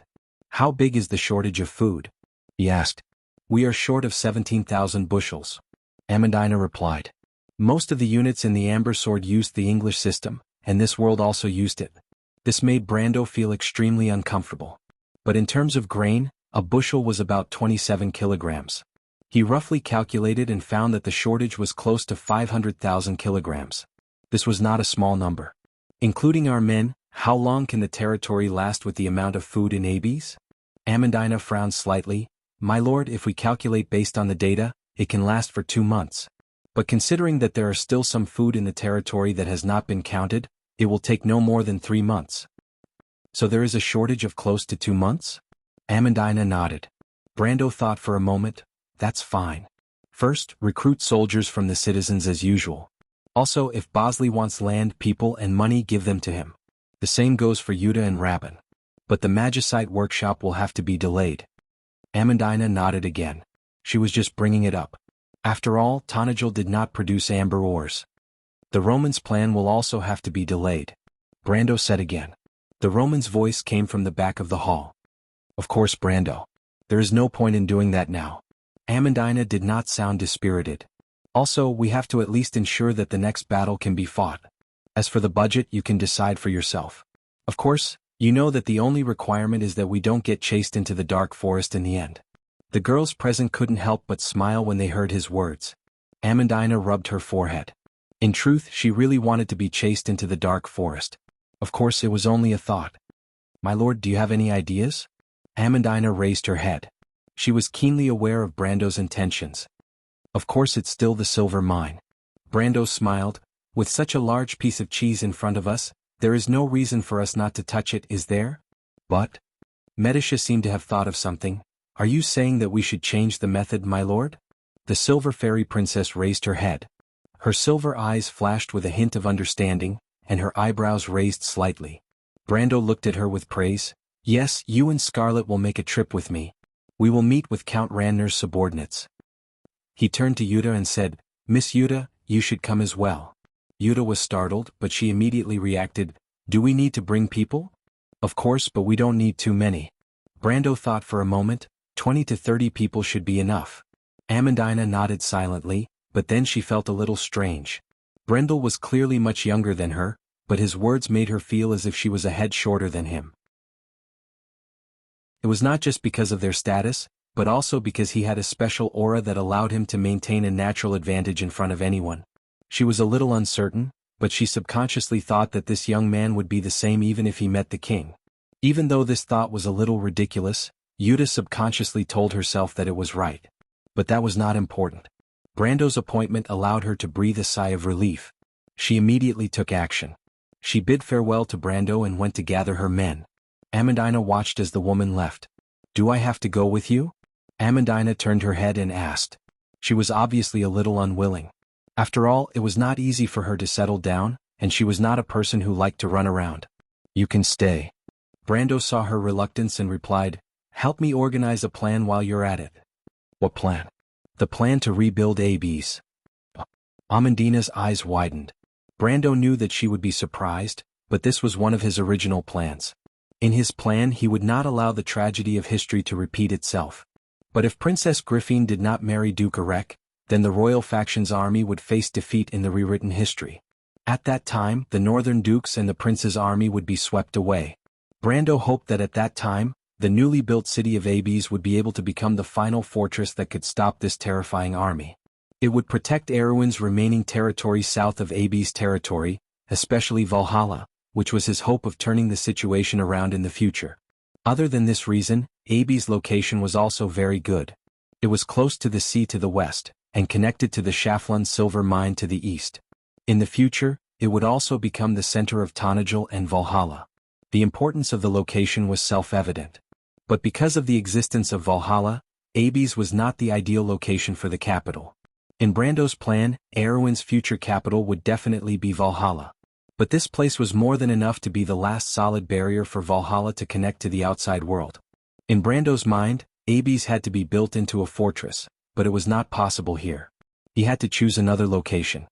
He had already ordered Tajiv and the subterranean dwellers to head north to find a suitable location to build a fortress. The ideal location not only had to be large enough to accommodate the future fortress, but it also had to be easy to defend and difficult to attack. North of the Gus River was a large area of hills, and Brando thought that it would not be a problem for the subterranean dwellers to find a suitable location. These subterranean dwellers were not good at sieges, but that did not stop them from becoming the best builders in Jorgandi Ridge. He looked at Amandina's puzzled eyes and replied, "Don't be so surprised. This matter will not be done overnight. We have 1 to 2 years, and this is just a long-term plan." Building a fortress in 1 or 2 years sounded inconceivable in the real world. But it was not impossible in Wond. With the help of magic, some things were easier than expected. Of course, building a complete city in 1 or 2 years was difficult, but it was more than enough if it was just a prototype. What do I need to do? Amandina took a deep breath when she heard the news. Building a fortress was not a small matter. There were too many things involved, and this was the first time she doubted whether she could do it well. It's fine. You can observe Abes for a while and think back to everything you saw in Brax. Look at how our predecessors did it and then think about what we need. Brando emphasized that the new Abes would be a fortress, and he continued, "Also, the Shire should be able to help you. Even though he's a wizard, most wizards come from books, and simple engineering knowledge should not be a problem for him. P.S. Happy Dragon Boat Festival equals equals grade 12 students will definitely win the college entrance examination. To be continued. If you want to know the future, please go to www.chidian.com. There are more chapters. Support the author. Support the original reading.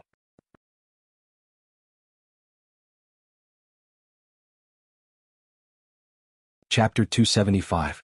The Shire? Brando nodded. Of course, if there are any skilled craftsmen in the city, you can keep an eye out for them.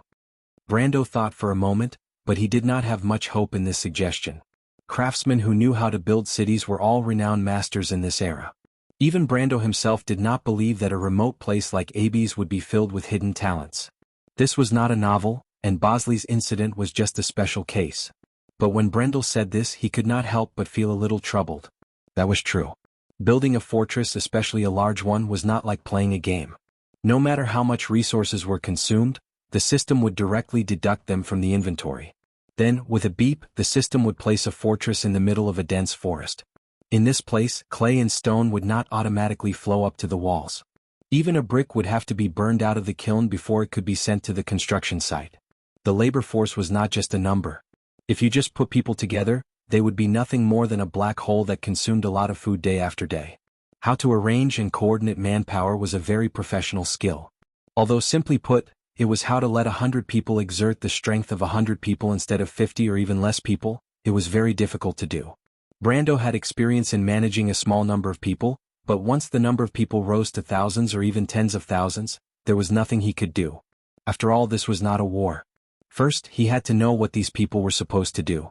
He had some of the best candidates in mind, the craftsmen of Buga, the mountain dwarves of Roland, or the gnomes of Jorgendy Ridge. They were all the best craftsmen in the world of Vaunt. But the best were not necessarily the most suitable. First of all, other than the craftsmen of Buga, Brando had no idea where to find the dwarves or goblins. The dwarves of Roland lived in the north, which was even further north than Saint Tassel. The mountains there were covered in snow all year round. In Erewhon in the south there was no sign of this tribe. As for the dwarves, there were quite a few of them, but their distant relatives were wine connoisseurs and had nothing to do with building cities. As for the goblins, there was no need to mention them. The earth goblins were a noble race under Jorgendy Ridge. Not only were they masters of city construction, but they were also one of the races with the best fighting skills. They did not need to come to the barren surface world to suffer like Tadgev. The only ones he could find were the craftsmen of Buga, the white-bearded old men of the Silver Alliance. Brando did not expect them to take a liking to him. Those old men were not like these country bumpkins, according to the Buga wizards, who did not know much. Brando suspected that these silver folk might have guessed his identity as a transmigrator in a few words. Brando did not have any other ideas at the moment. He could only take one step at a time. Although there was no way he could come up with a solution in a short time, as time passed and his strength increased, he might be able to find an alternative. In the end he could only add, "Go ahead and do it. I believe in your ability." It was this sentence that made the noble lady's eyes light up, and she nodded seriously. But at this moment, a young man's voice came from outside. "I think I heard you call me, my lord?" Not far away, Scarlet, who was leaning against the black pine, turned her head subconsciously and saw the Shire in a black robe coming in from outside. In fact, the young archmage rarely appeared in front of outsiders after the chaos that night. It was as if he plunged into the small room in the castle arranged for him and did not care about the outside world. Of course, according to the Shire's explanation to Brando, he was familiarizing himself with spells.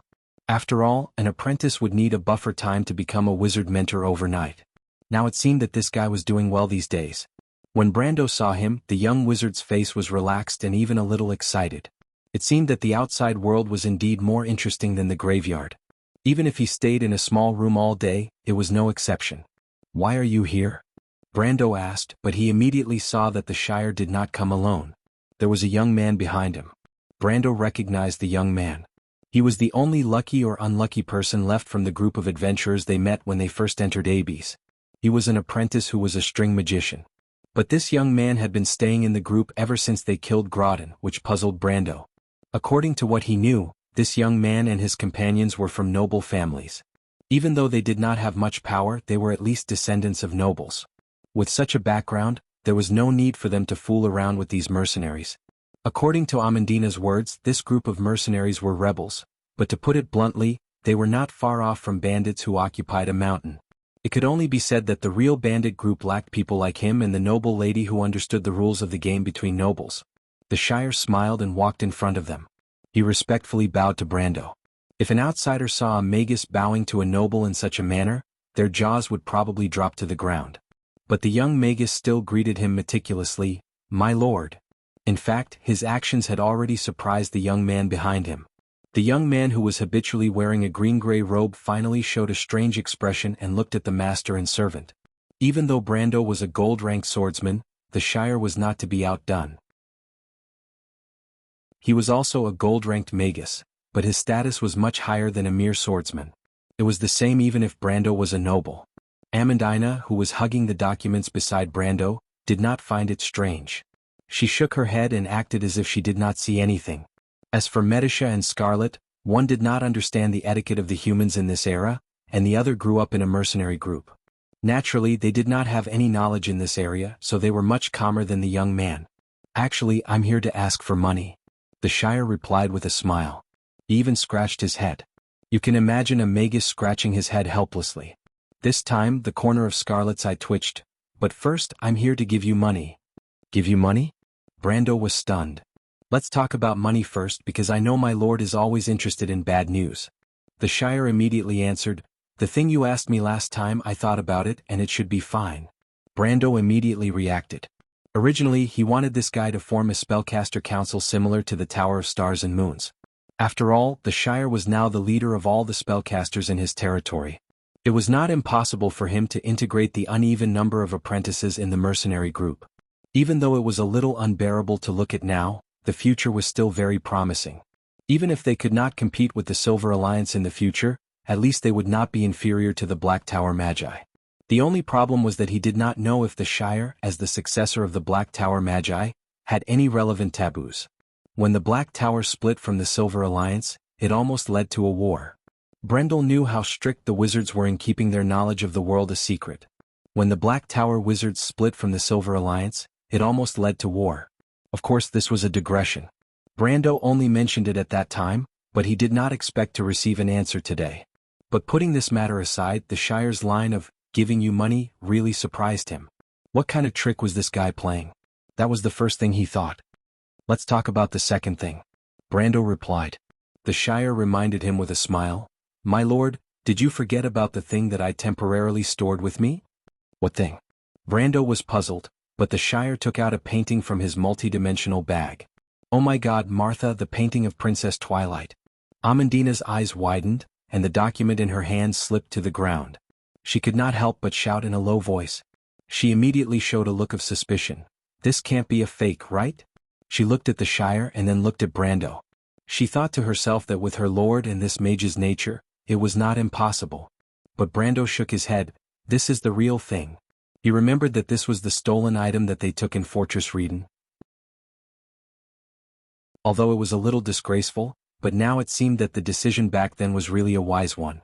Twilight's paintings were highly sought after in the collector's market, and it was not impossible to sell it for a few million Tor coins. Although this was not a lot, it was enough to solve the urgent problem. But there was no market for this item in Abes, and if he wanted to sell it for a good price, he had to find the right place. Brando already had a target in mind at this time, and that was Erwin's only free port, Ampere Seal. He could not help but think that he really needed someone to go to Ampere Seal to take a look. Not to mention that Baron Abes would definitely establish a trade relationship with this free port in the future. The intricate power relations there were enough to attract real political adventurers to invest in it. Especially at this time of the year with all kinds of armies pressing in, Brando guessed that Ampere Seal must be very lively right now. Thinking of this, a confident smile appeared on his face. To be continued. If you want to know what will happen next, please go to www.chidian.com to read more chapters. Support the author, support the original reading.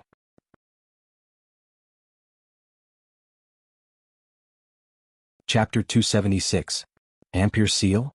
The girl sitting on the bench looked at her best friend in shock. She was the half-fairy princess, with her long silver hair hanging loosely over her princess dress, her body as slender as a doll, and her silver eyes filled with calmness. However, this seemingly weak girl was known for her strong character in the circle of nobles. She always carried a silver dagger inlaid with emeralds.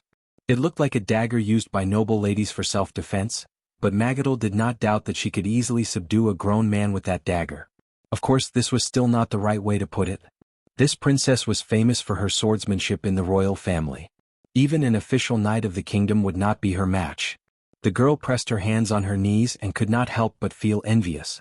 She was also a princess from the dukedom of Manticore. She had known Griffin since young and the two had always been close friends. However, she was envious of Griffin's ability to naturally show her strength. Even the smallest details in her movements showed the princess's extremely independent character. In comparison, she had grown up learning strict aristocratic etiquette. Although she was well-educated and knowledgeable, outsiders had always seen her as a gentle, quiet, and elegant young lady. It could even be said that she was the role model of most noble ladies in Wonde. However, Magadol did not like such praise. She wanted to be free to pursue the life she wanted. However, she did not know what kind of life she wanted. Furthermore, her serious character forced her to take responsibility for her own destiny. The dukedom of Manticore was just a small country in the north of Erwin. For a girl like her, her future was already set in stone. Why do you suddenly want me to go to Ampere Seal, Griffin? Is it because of the war? The half-fairy princess nodded her head. Suddenly, there was a loud commotion outside the balcony. Knights were sparring in the square outside.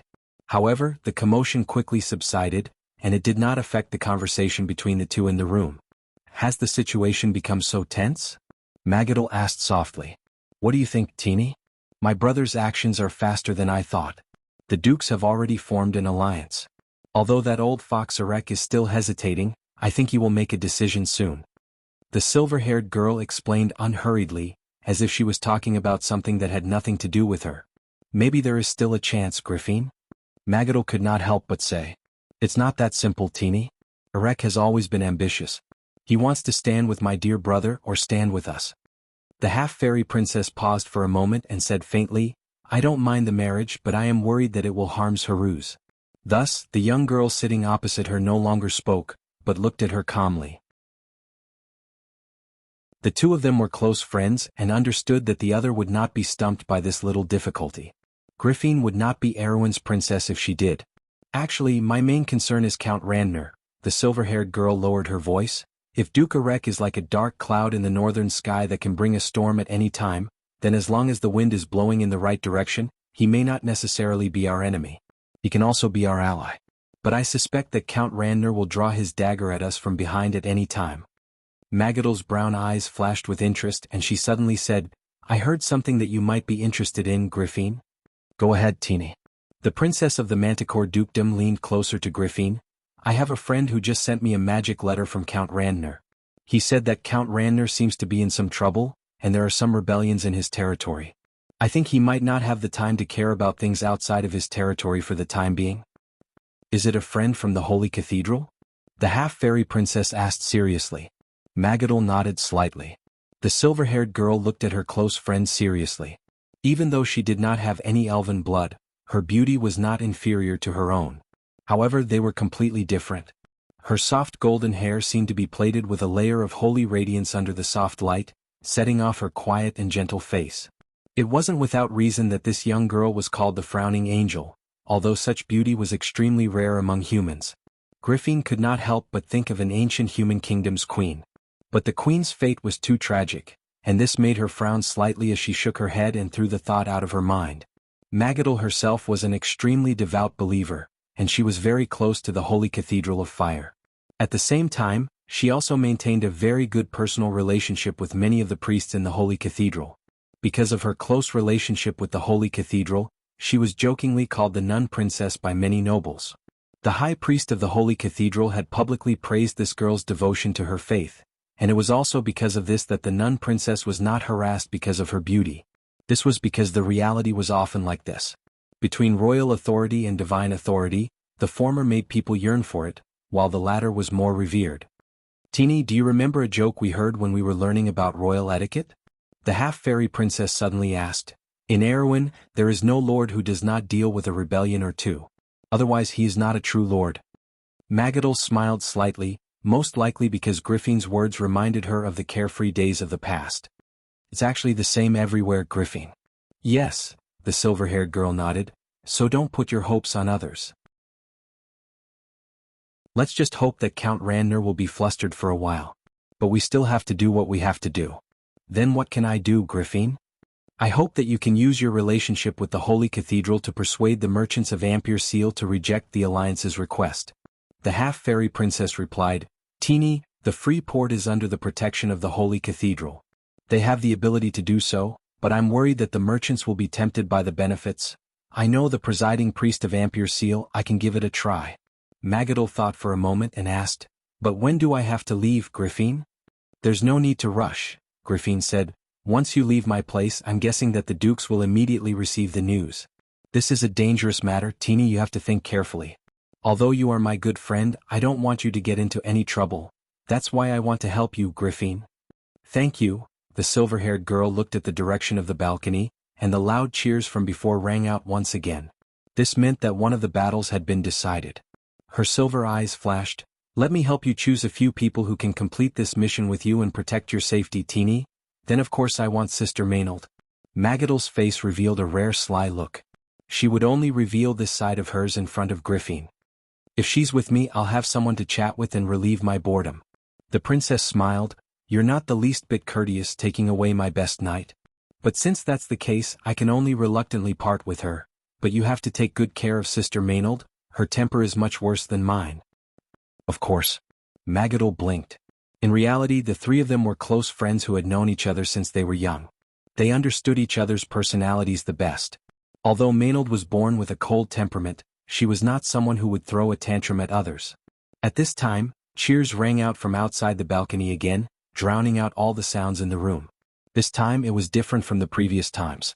The cheers did not stop for a long time, and the two who were familiar with all of this understood that this meant that the final stage of the night tournament was about to begin. The half-fairy princess was distracted by the cheers. She raised her head, her silver eyes sparkling. After a while she opened her mouth. "Let's go, let's see which outstanding young people are lucky enough to be with Teeny." Magadol smiled and nodded. The second round of the tournament was about to begin. Freya's palms were sweaty, and her heart was pounding. If the audience outside the balcony could take a closer look at the face of this girl from Bucci, they would definitely notice that her face was as red as a ripe apple. She was panting heavily, sweat dripping down her sharp chin, and the back of her uniform was already soaked. The consecutive battles had taken a toll on the future Valkyrie's stamina. She had defeated many opponents along the way and had attracted the attention of many people. As a new member of this batch of young students, her performance could be said to be outstanding. However, Freya knew that she was not the only one like this. On the other side of the balcony, Breton and 3 other students had also become the most dazzling existences of this batch of young students. She wiped the sweat off her chin with her hand. Compared to them, she could be considered as the least outstanding one. In the previous battle, Breton only used 3 moves to defeat his opponent, a member of the Knight Reserve who was 1 level higher than him. When Freya saw this scene, she realized that the impulsive and immature youth in the past had become much calmer and more mature. His swordsmanship had also improved to such an extent. Freya could almost imagine Breton's amazing talent shining brightly on his sword. He had found his place, and this was the best stage for him to show off his skills. However, compared to him, she was still a little confused. To be continued. If you want to know what will happen next, please go to www.chidian.com. There are more chapters. Support the author, support the original reading. You're tuning in to the Han Lee's Wuxia Chronicles YouTube channel. We're so grateful for your support, and don't forget to subscribe to join us on this incredible journey through captivating stories. Your generosity through donations truly makes a world of difference, as it's the primary source of revenue that allows me to expand and enhance this channel for you. Thank you from the bottom of my heart for being a part of this adventure.